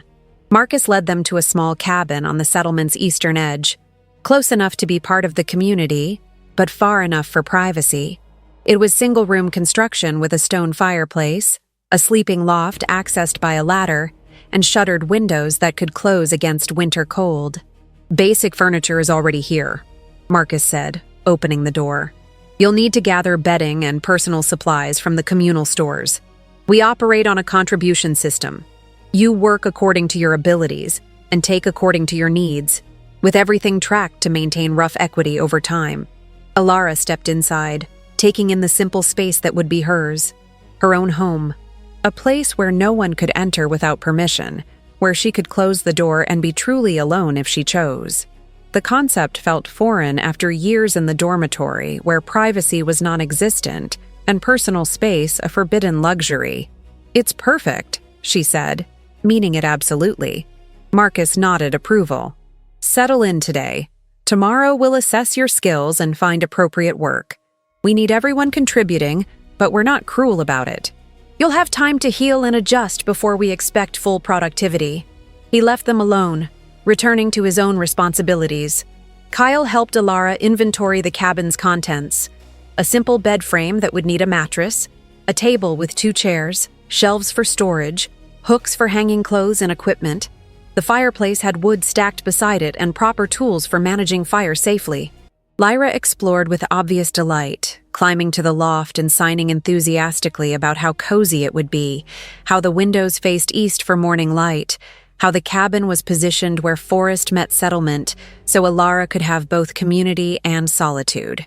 "She approves," Kale translated with amusement, "though she thinks you need curtains and some decorative touches to make it feel properly homelike." "I wouldn't know where to begin with decorating," Alara admitted. "The temple didn't exactly encourage personal expression. You'll learn. Or not. The point is, you get to choose." They spent the afternoon gathering supplies from the communal stores, a large building where the pack kept surplus goods for distribution. An elderly Omega woman named Ruth managed it, tracking what went out and came in with meticulous attention to detail. "New arrival?" Ruth asked when they entered, her eyes taking in Alara with grandmotherly assessment. "You look half-starved, child. We'll need to fix that. Take extra rations for the first few weeks while you build your strength back." She refused to hear any argument, loading Alara down with food supplies, bedding, cooking equipment, and various other items declared essential for comfortable living. Lyra helped carry everything back to the cabin, making multiple trips and treating it like a grand adventure. By evening, the cabin had been transformed from empty space to livable home. Alara had a proper bed with furs and quilts, supplies to cook simple meals, everything she needed for basic hygiene and comfort. It wasn't luxurious by any standard, but compared to the temple dormitory, it felt like a palace. The welcome feast was held in the large communal building, and nearly the entire pack attended. Long tables groaned under the weight of food: roasted meat, fresh bread, vegetables prepared a dozen different ways, pies and cakes for dessert. People ate and talked and laughed, the atmosphere warm and celebratory. Alara found herself seated near Marcus and Kale, with Lyra on her other side translating when needed. Pack members stopped by throughout the evening to introduce themselves, to share their own refugee stories, to offer advice about adjusting to life in the territories. She met Sarah, an Omega who had escaped a bonding to an abusive Alpha and now worked as the pack's primary healer. She met Thomas and James, a bonded pair who ran the settlement's largest workshop producing furniture and tools. She met Rebecca, who taught the pack's children and was always looking for assistants willing to help with lessons. Everyone had their story, their reason for choosing exile over submission to temple authority. And everyone had found purpose and belonging here, building lives that would have been impossible in the territories they fled. "You're overwhelmed," Kyle observed quietly as the feast wound down. "It's written all over your face." "I'm not used to kindness without strings attached," Ilara admitted. "Part of me keeps waiting for the demand, the price, the moment when they reveal what they really want from me. That reflex will fade with time. Not quickly, because years of conditioning don't disappear overnight. But eventually, you'll stop expecting cruelty and start accepting that some people genuinely mean well."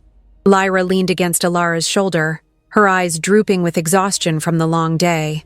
Ilara found her arm going around the girl automatically, protective and gentle, and realized with some surprise that she already cared about this strange, silent child who had saved her life. Kale noticed and smiled. "She's adopted you, I think. Fair warning, once Lyra decides someone is worth her affection, she's relentlessly loyal. You'll never lack for a defender as long as she's around."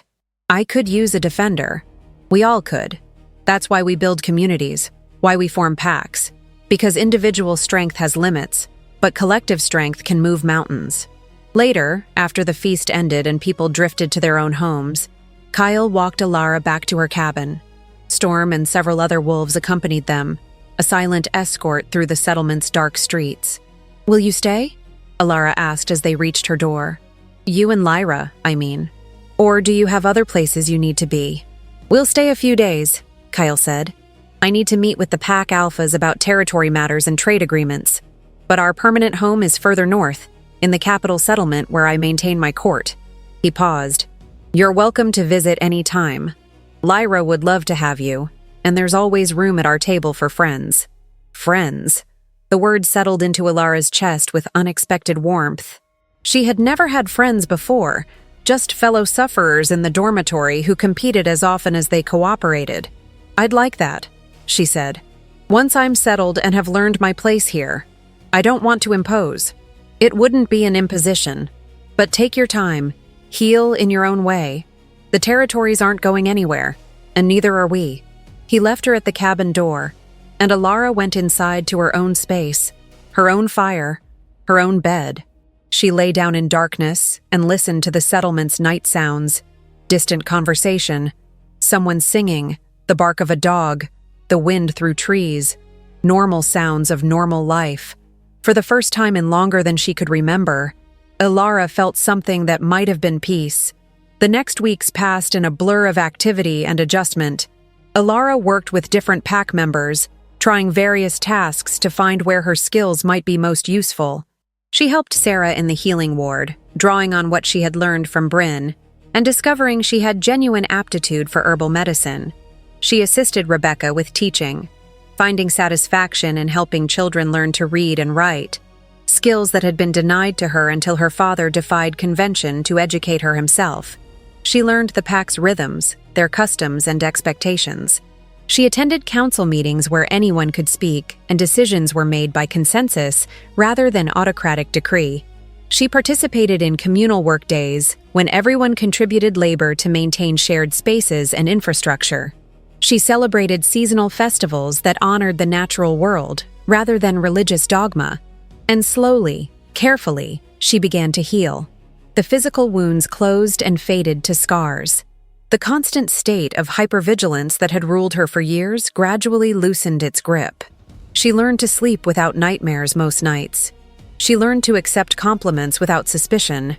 She learned that not everyone who smiled at her wanted something in return. Kale and Lyra stayed longer than planned, nearly 2 weeks before responsibilities called them north. On their last evening in Ironwood, they invited Ilara to dine with them at the cabin they had been using. "You've done well here," Kyle said as they ate.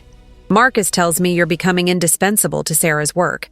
High praise from someone who doesn't offer it lightly." "I'm trying," Ilara said. "I want to earn my place, prove that sanctuary wasn't wasted on me." "You don't have to prove anything. You already proved everything that matters when you chose freedom over submission." Lyra signed something emphatic, her expression serious. She says, Kale translated, that you're stronger than you realize, and that strength will be tested soon. She's been having dreams, visions of the future. The gift runs in her bloodline, though it's imprecise and often symbolic rather than literal.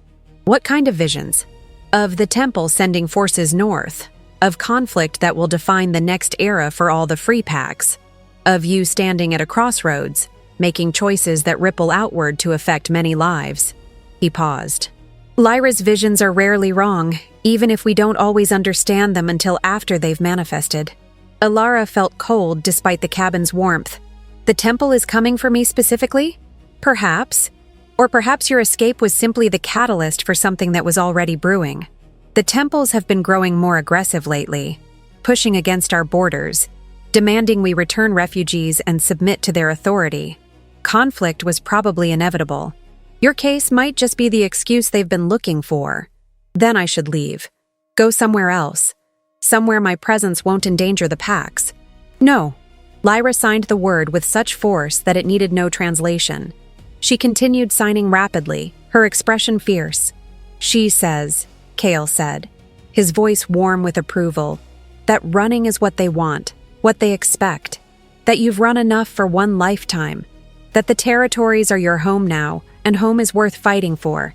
Alara looked at this young girl who wielded magic and spoke in visions, who had saved a stranger without hesitation, and now declared that stranger worth protecting. Something shifted in Alara's chest, a resolve that felt new and old simultaneously. Then I'll fight, she said.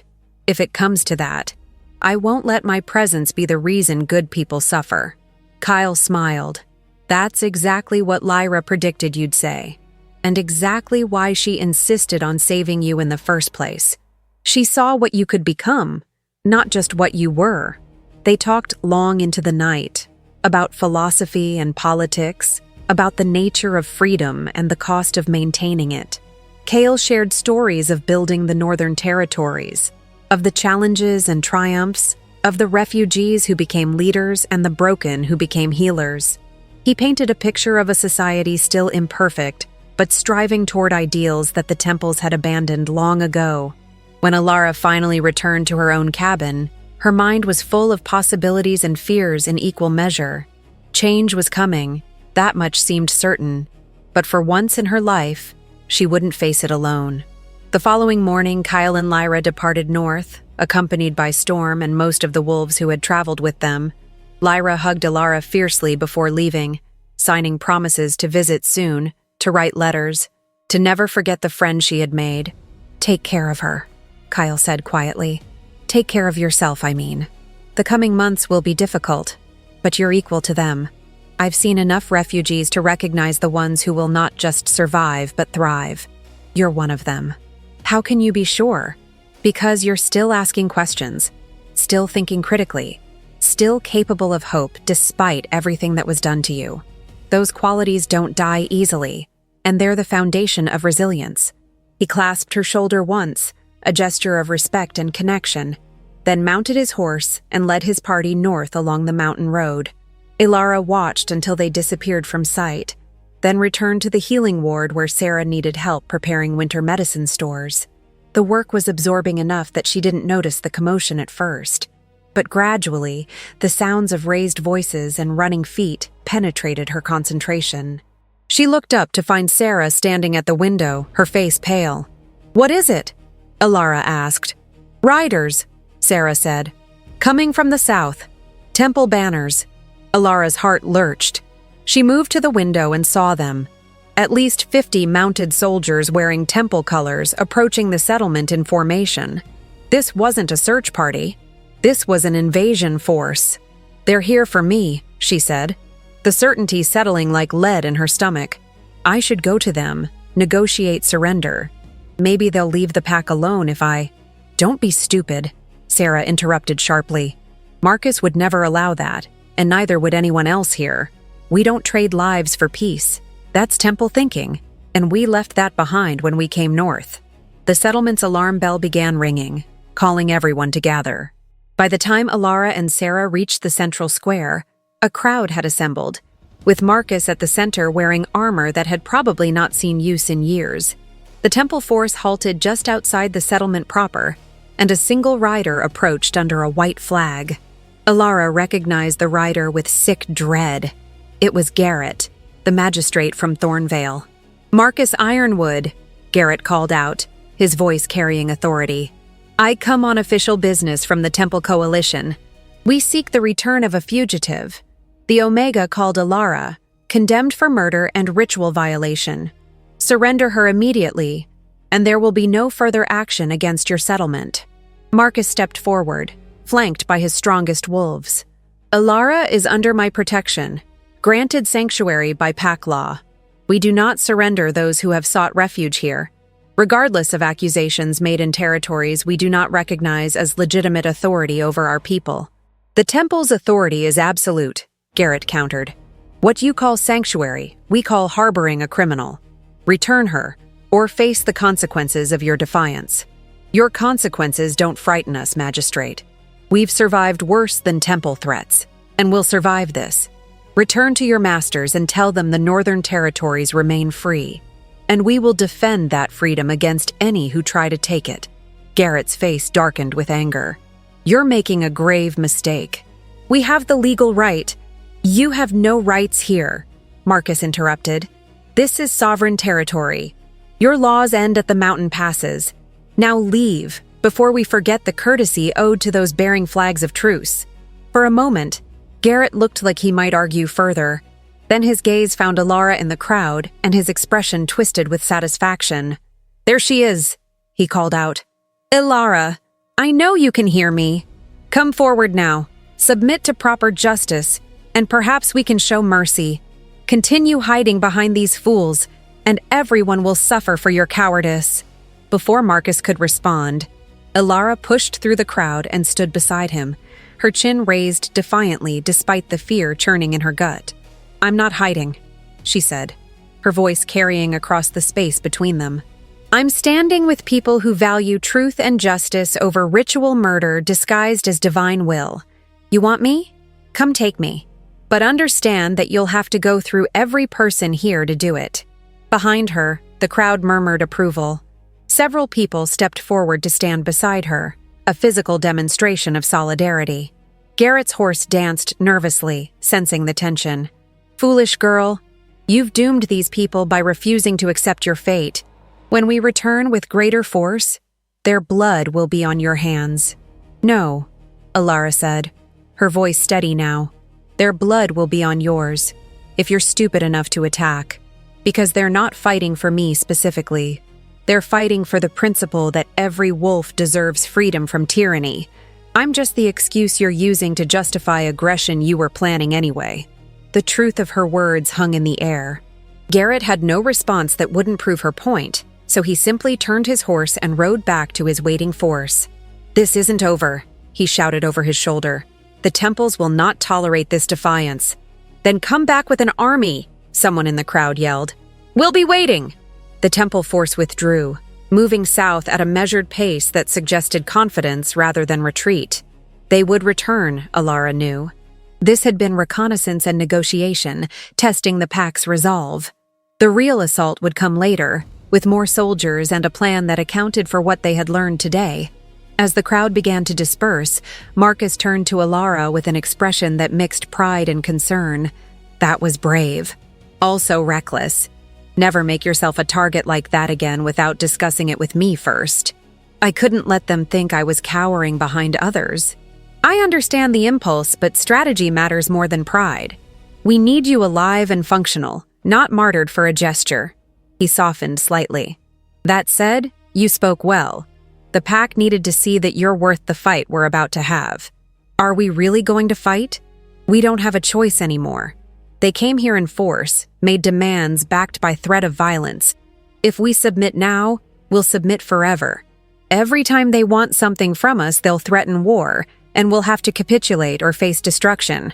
Marcus looked south, toward where the Temple force had disappeared. No. Better to fight once and establish that we won't be bullied than to live under constant threat. Over the following weeks, the settlement prepared for conflict. Weapons were sharpened and new ones forged. Defensive positions were established around the settlement's perimeter. Scouts ranged south to monitor temple activity. Messengers were sent to other packs, requesting aid in accordance with mutual defense treaties. And from the north, Kyle returned with a force of his own. Warriors from the capital and 3 other packs, totaling more than 200 battle-ready wolves. He brought weapons, supplies, and most importantly, his presence as Alpha King, lending royal authority to Ironwood's resistance. "We received your message," he told Marcus as his forces made camp. "The Temple Coalition has been testing our borders everywhere, not just here. This is a coordinated effort to reclaim what they consider lost territory. If we don't make a stand now, we'll be fighting defensive battles for years." "What do your scouts report?" Marcus asked. "Temple forces numbering between 500 and 700, gathering 2 days south of here. They're being cautious, waiting for reinforcements and favorable weather. But they'll attack within the week. 700 against 200. The odds were not encouraging. But Alara noticed that none of the assembled wolves seemed particularly worried.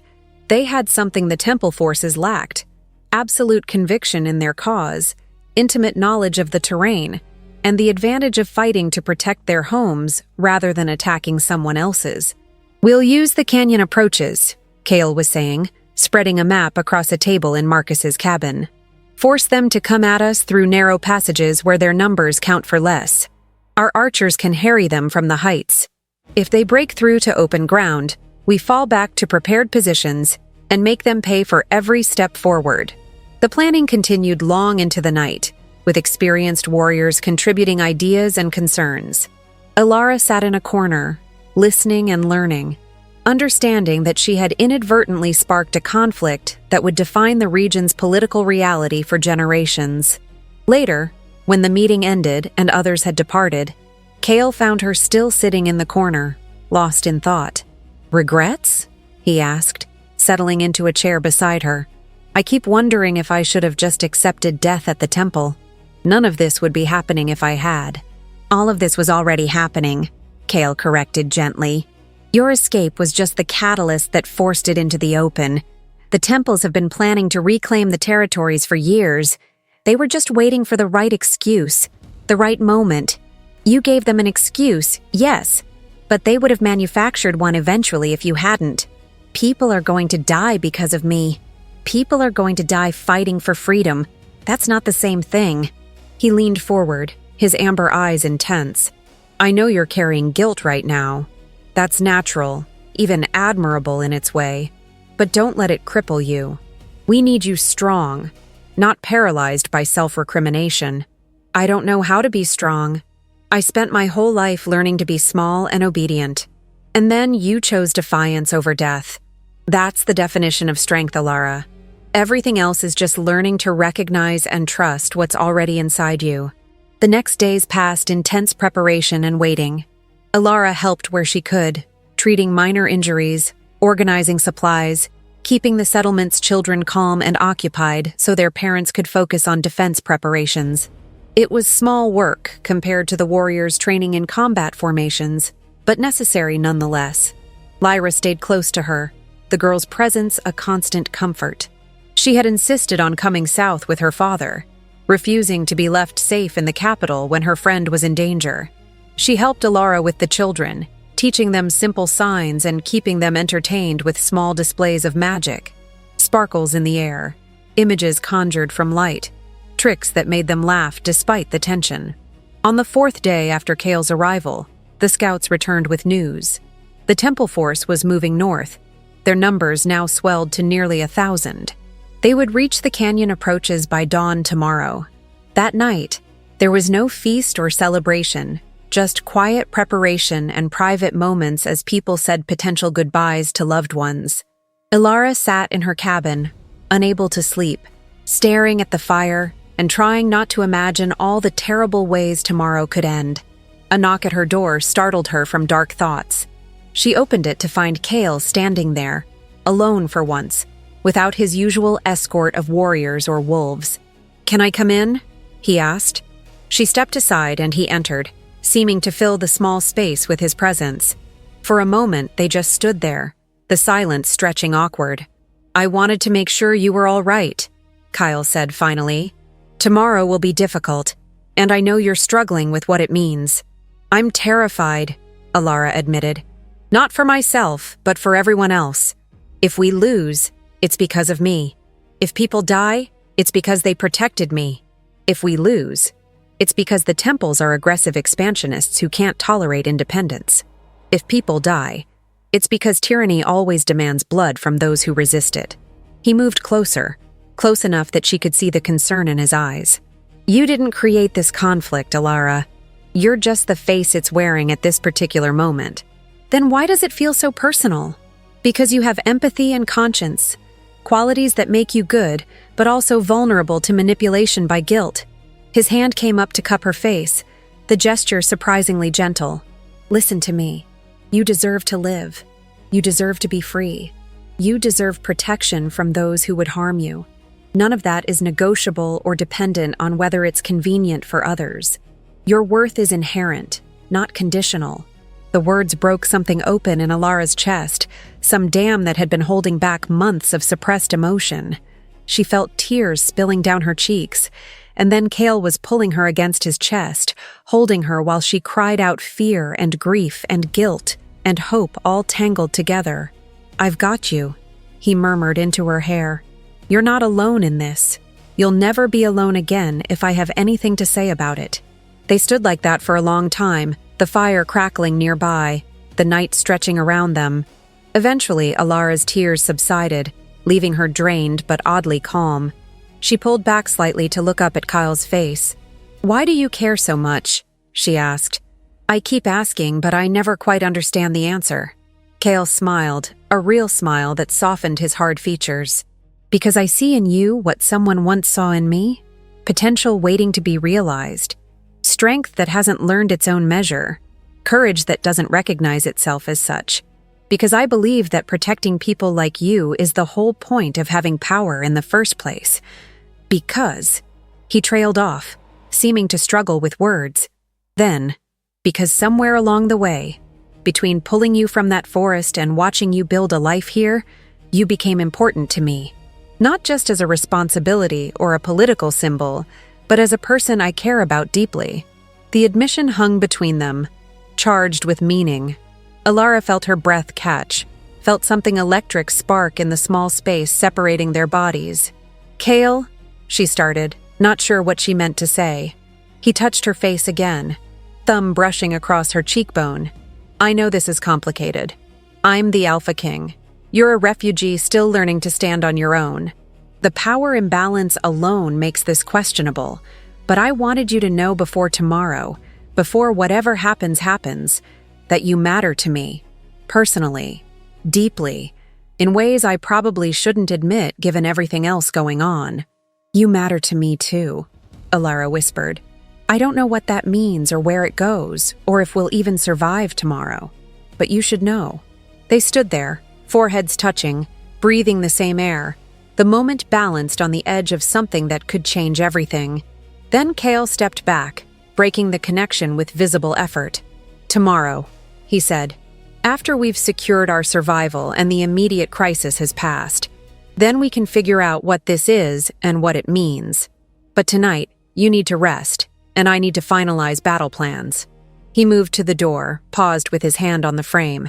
Lyra will be with you tomorrow, keeping you safe while the fighting happens.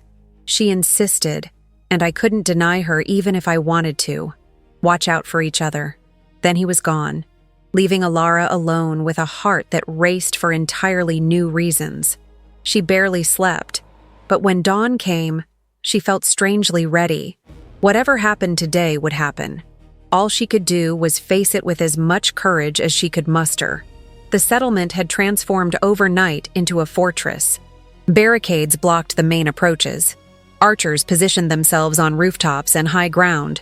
Warriors assembled in organized groups, each knowing their role and assignment. This was a community that had always known conflict might come someday, and they had prepared accordingly. Alara stayed with the non-combatants in a reinforced shelter. Elderly wolves, young children, healers who would tend the wounded. Lyra refused to leave her side, the girl's expression serious but not fearful. They waited through the morning as scouts brought updates. The temple force had reached the canyon approaches. They were attempting to advance through the narrow passes. The archers were making them pay for every yard gained. Then, around noon, the real fighting began. Even from the shelter, Alara could hear it. The clash of weapons, the shouts of warriors, the terrible sounds of violence that seemed to shake the very air. The healers prepared their supplies, knowing casualties would come soon. They did. Within an hour, the first wounded were carried in. Warriors with arrows protruding from armor, wolves with slash wounds from blades, guards with broken bones from falls or impacts. Sarah and her assistants moved between them with practiced efficiency, assessing injuries, prioritizing treatment, saving those they could. Alara helped where possible, following Sarah's directions, trying not to think about the fact that each wounded warrior represented multiple temple soldiers who had been killed or injured to inflict that damage. The cost of freedom was being counted in blood, and it was higher than she had imagined. The afternoon wore on. More wounded arrived. Reports came in fragments. Kale's forces had held the first canyon approach. The temple had tried a flanking maneuver through the secondary pass and been driven back with heavy losses. They were regrouping, preparing for another assault. As evening approached and shadows lengthened, a young wolf burst into the shelter, his face pale. "They've broken through! The western barricade couldn't hold. There's too many of them. Marcus is calling everyone to fall back to the secondary defensive line." Panic rippled through the shelter. Sarah began organizing evacuation of those who could be moved safely, preparing to abandon the healing station if necessary. And then Lyra stood, her eyes going wide, her hands signing frantically. Something was wrong, something beyond the immediate battle. Before anyone could react to her warning, the door exploded inward. Temple soldiers poured into the shelter, weapons drawn. They moved with purpose, ignoring the other occupants, their focus entirely on one target, Alara. She grabbed a surgical knife from Sarah's supply table, the only weapon at hand, knowing it was inadequate but refusing to be taken without resistance.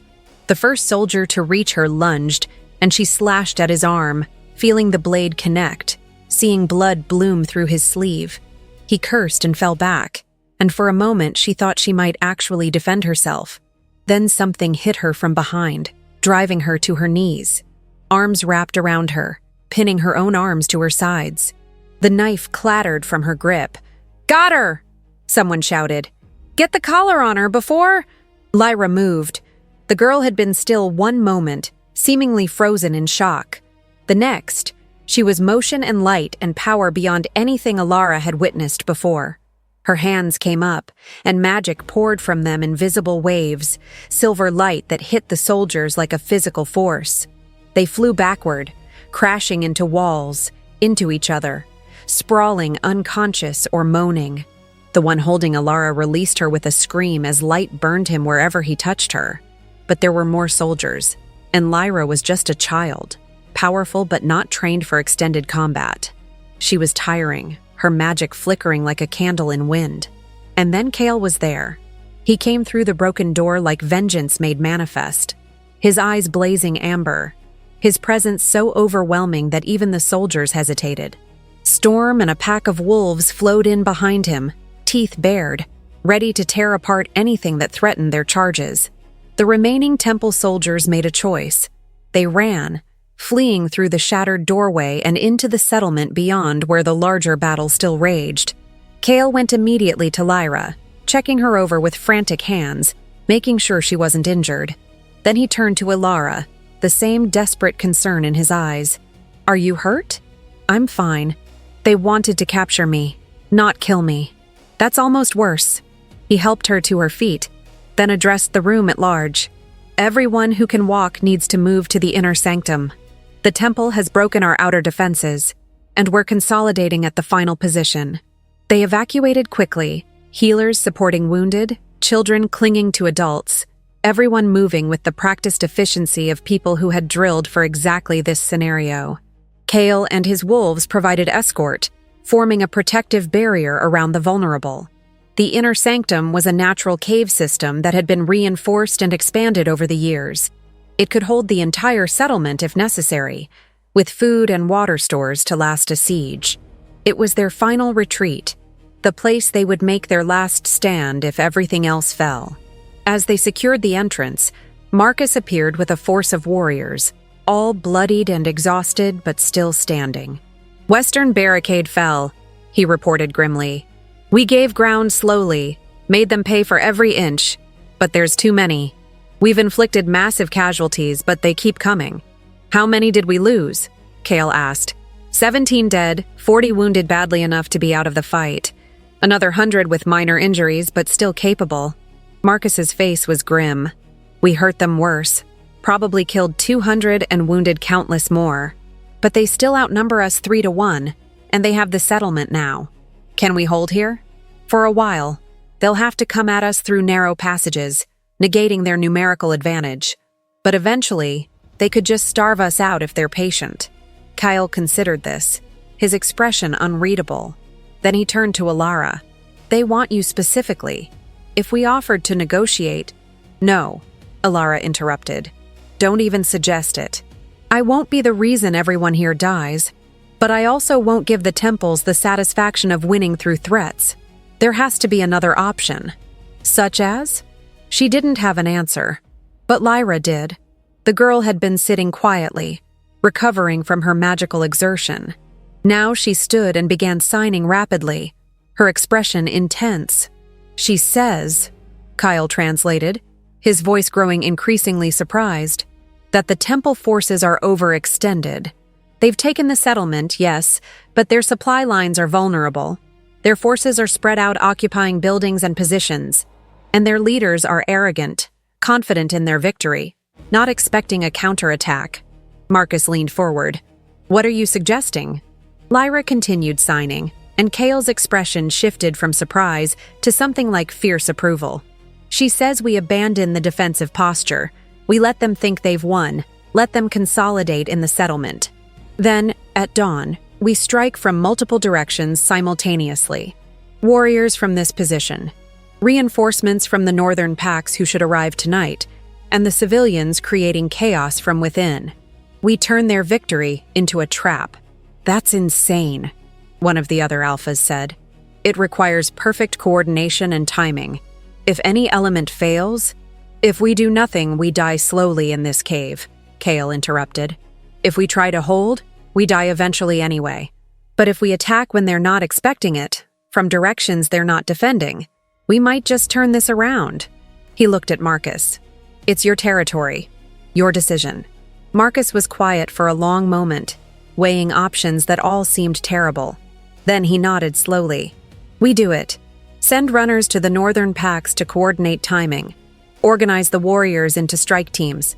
And someone explain to the civilians that they're about to become a militia." The rest of the night passed in frantic preparation. Messengers slipped out through hidden passages to contact the approaching reinforcements. Warriors checked weapons and reviewed plans. The civilians, including elderly and barely trained youth, were given basic instructions on causing maximum confusion and disruption. Alara found herself part of the civilian force, given a simple spear and told that her job was to make noise, break things, and generally create chaos that would draw temple soldiers away from defensive positions. It wasn't sophisticated strategy, but in the confusion of combat, it might be effective. As dawn approached and everyone moved into position, Cale found her one last time. "Stay with Lyra," he ordered. "Whatever else happens, keep her safe. She's powerful, but she's also my daughter, and I need to know she's protected." "I will," Alara promised. "And you stay safe too. We have conversations we haven't finished yet." He smiled at that, quick and genuine. Then he was gone, moving to lead his warriors in the main assault that would come from the cave. The waiting was agony. Alara stood with Lyra and a group of other civilians in a hidden passage that opened into the settlement's eastern quarter, listening to the silence that preceded dawn, knowing that soon it would erupt into violence. Then, as the first light touched the mountain peaks, Cale's signal came, a wolf's howl that echoed across the valley, primal and challenging. The attack began. Warriors poured from the cave, hitting the temple forces that had been guarding the entrance with overwhelming force. Simultaneously, Northern reinforcements swept in from the mountain passes, fresh warriors who hadn't been exhausted by yesterday's fighting. And throughout the settlement, in a dozen different locations, civilians emerged from hiding to cause exactly the chaos Marcus had planned. Ilara and her group ran through streets, overturning carts, setting fires in strategic locations, banging on drums and bells to create noise and confusion. Temple soldiers rushed to respond, finding themselves under attack from multiple directions, unable to organize an effective defense. It was working. The surprise was total, the coordination effective. Temple forces that had been confident in victory hours before now found themselves fighting for survival in unfamiliar territory against enemies who knew every alley and back passage. But war is chaos, and plans rarely survive contact with reality. Ilara's group was making their way toward the next objective when they rounded a corner and found themselves face to face with Garrett and a squad of temple guards. The magistrate's eyes widened with recognition and then gleamed with triumph. "You," he breathed. "The moon goddess delivers you into my hands after all." His guards raised crossbows, and Ilara knew they were out of options. The civilians around her were shopkeepers and craftspeople, not warriors. They would be cut down before they could even attempt defense. But then Lyra stepped forward, placing herself between Ilara and the weapons, her small form seeming to expand with power and authority beyond her physical presence. She signed something, and though Garrett couldn't understand the language, the meaning was clear. "You'll have to go through me." "A child?" Garrett laughed. "Stand aside, girl, before you're hurt by accident." Lyra's response was to raise her hands, and magic gathered there, silver light that began to pulse with building intensity. "She's a mage," one of the guards warned. "Magistrate, we should—" "I don't care what she is," Garrett interrupted. "Shoot them both if you have to. Dead or alive, I'm bringing that Omega back to face justice." The guards hesitated, clearly uncomfortable with attacking a child, but discipline held. They raised their crossbows higher, taking aim. And Ilara made a choice. She pushed past Lyra and ran directly at Garrett. No weapon, no plan, just desperate momentum and the hope that she could reach him before the crossbows fired. If they killed her, then at least Lyra would be spared. If she could just reach Garrett, maybe she could use him as hostage, as bargaining chip, as something to buy time. She almost made it. The crossbow fired. She heard it before she felt it. A sharp twang, followed immediately by impact that spun her around and drove her to her knees. Looking down, she saw the bolt protruding from her shoulder, blood already soaking her clothing. Pain came then, white-hot and overwhelming. She gasped, tried to stand, and fell instead. Lyra screamed, actually screamed, the first sound Ilara had ever heard her make. It was wordless and anguished and filled with power that exploded outward in a wave of silver light. Garrett and his guards flew backward as if struck by an invisible giant. They hit walls and ground with bone-breaking force, weapons clattering from hands, consciousness fleeing from the impact.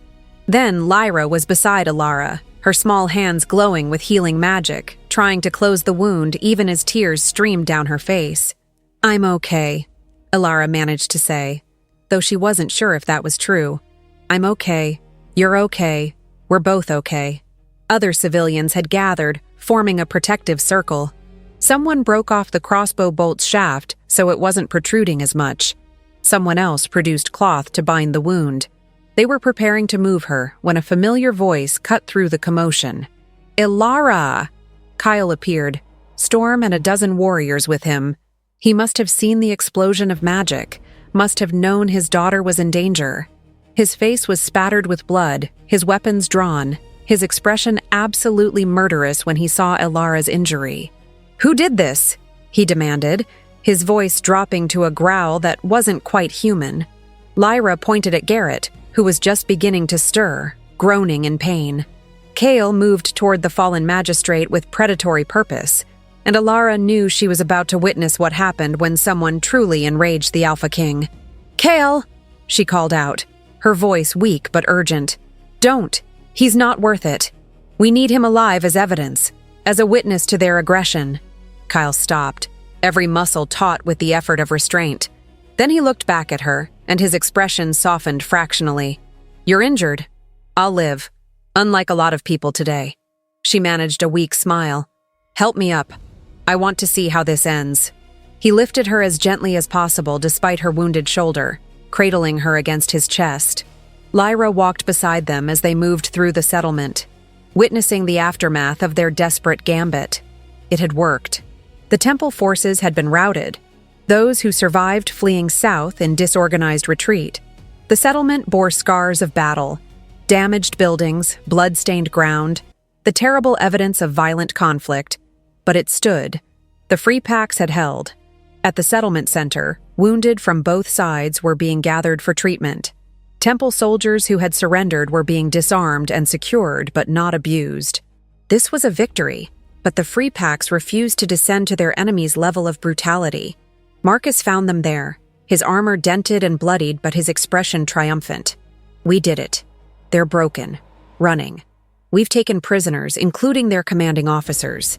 The temple sent nearly 1,000 warriors, and maybe half will make it home to tell the tale of what happens when they attack sovereign territory." "Casualties?" Kyle asked. 32 dead, twice that seriously wounded. Heavy losses, but we killed 10 of theirs for every one of ours. And more importantly, we sent a message that will echo across every temple territory. The northern territories are not to be trifled with. They had won, at terrible cost, but they had won. Freedom had been preserved, sanctuary maintained. The temples shown that aggression would be met with fierce resistance. Alara's shoulder throbbed in time with her heartbeat, but she barely noticed. She was alive. The settlement stood. The people she had come to care about had survived. In the days that followed, as healers worked to close her wound and the settlement began the process of recovery, Alara had time to reflect on how much had changed. She had come north as a fugitive, expecting nothing more than brief shelter before death found her anyway. Instead, she had found home, purpose, people worth fighting for. She had discovered strength she never knew she possessed, and learned that freedom, while never free, was always worth its price. Kale visited her daily as she recovered, sometimes with Lyra, sometimes alone. They talked about everything and nothing: rebuilding plans, political implications of the battle, memories of their pasts, hopes for their futures. The connection that had sparked before the battle grew stronger, deepening into something that felt inevitable and right. "When you're healed," he said one evening as they sat outside her cabin watching sunset paint the peaks in shades of gold and red, "I'd like you to consider coming north to the capital. Not permanently if you're not ready, but for a visit. Lyra wants to show you the royal archives and the crystal caves and about 100 other places she's certain you'll love." "And what do you want?" Alara asked. He was quiet for a moment, then took her hand gently, mindful of healing wounds. "I want to see where this goes. This thing between us that neither of us seems capable of ignoring. I want to know if what I feel is real or just circumstance and adrenaline. I want..." He paused, choosing words carefully. "I want to give us a chance, if you're willing." "I'm willing," Alara said simply. "I'm more than willing. You saved my life, yes. But more than that, you showed me how to save myself. You taught me that I'm worth saving. That alone would be enough. But it's not all there is it? There's this connection, this pull between us that I don't fully understand, but don't want to ignore." He smiled, the expression transforming his scarred face into something beautiful. "Then we'll figure it out together. One day at a time. No pressure, no expectations except honesty and patience while we heal and discover who we're becoming." It wasn't a declaration of eternal love or a dramatic proclamation. It was something better, a promise of possibility, of taking time to build something genuine and lasting, of respecting the journey as much as any destination. As darkness fell and stars emerged overhead, Alara leaned against Kale's shoulder, feeling the strength and warmth of him, the steady rhythm of his breathing.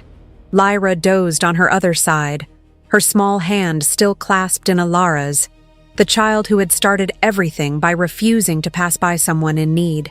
The war with the temples wasn't over. There would be more conflicts, more challenges, more prices to be paid for the freedom they had claimed. But tonight, in this moment, they were safe. They were together. They were home. And for Alara, who had spent her whole life with nothing, that was more than enough. It was everything.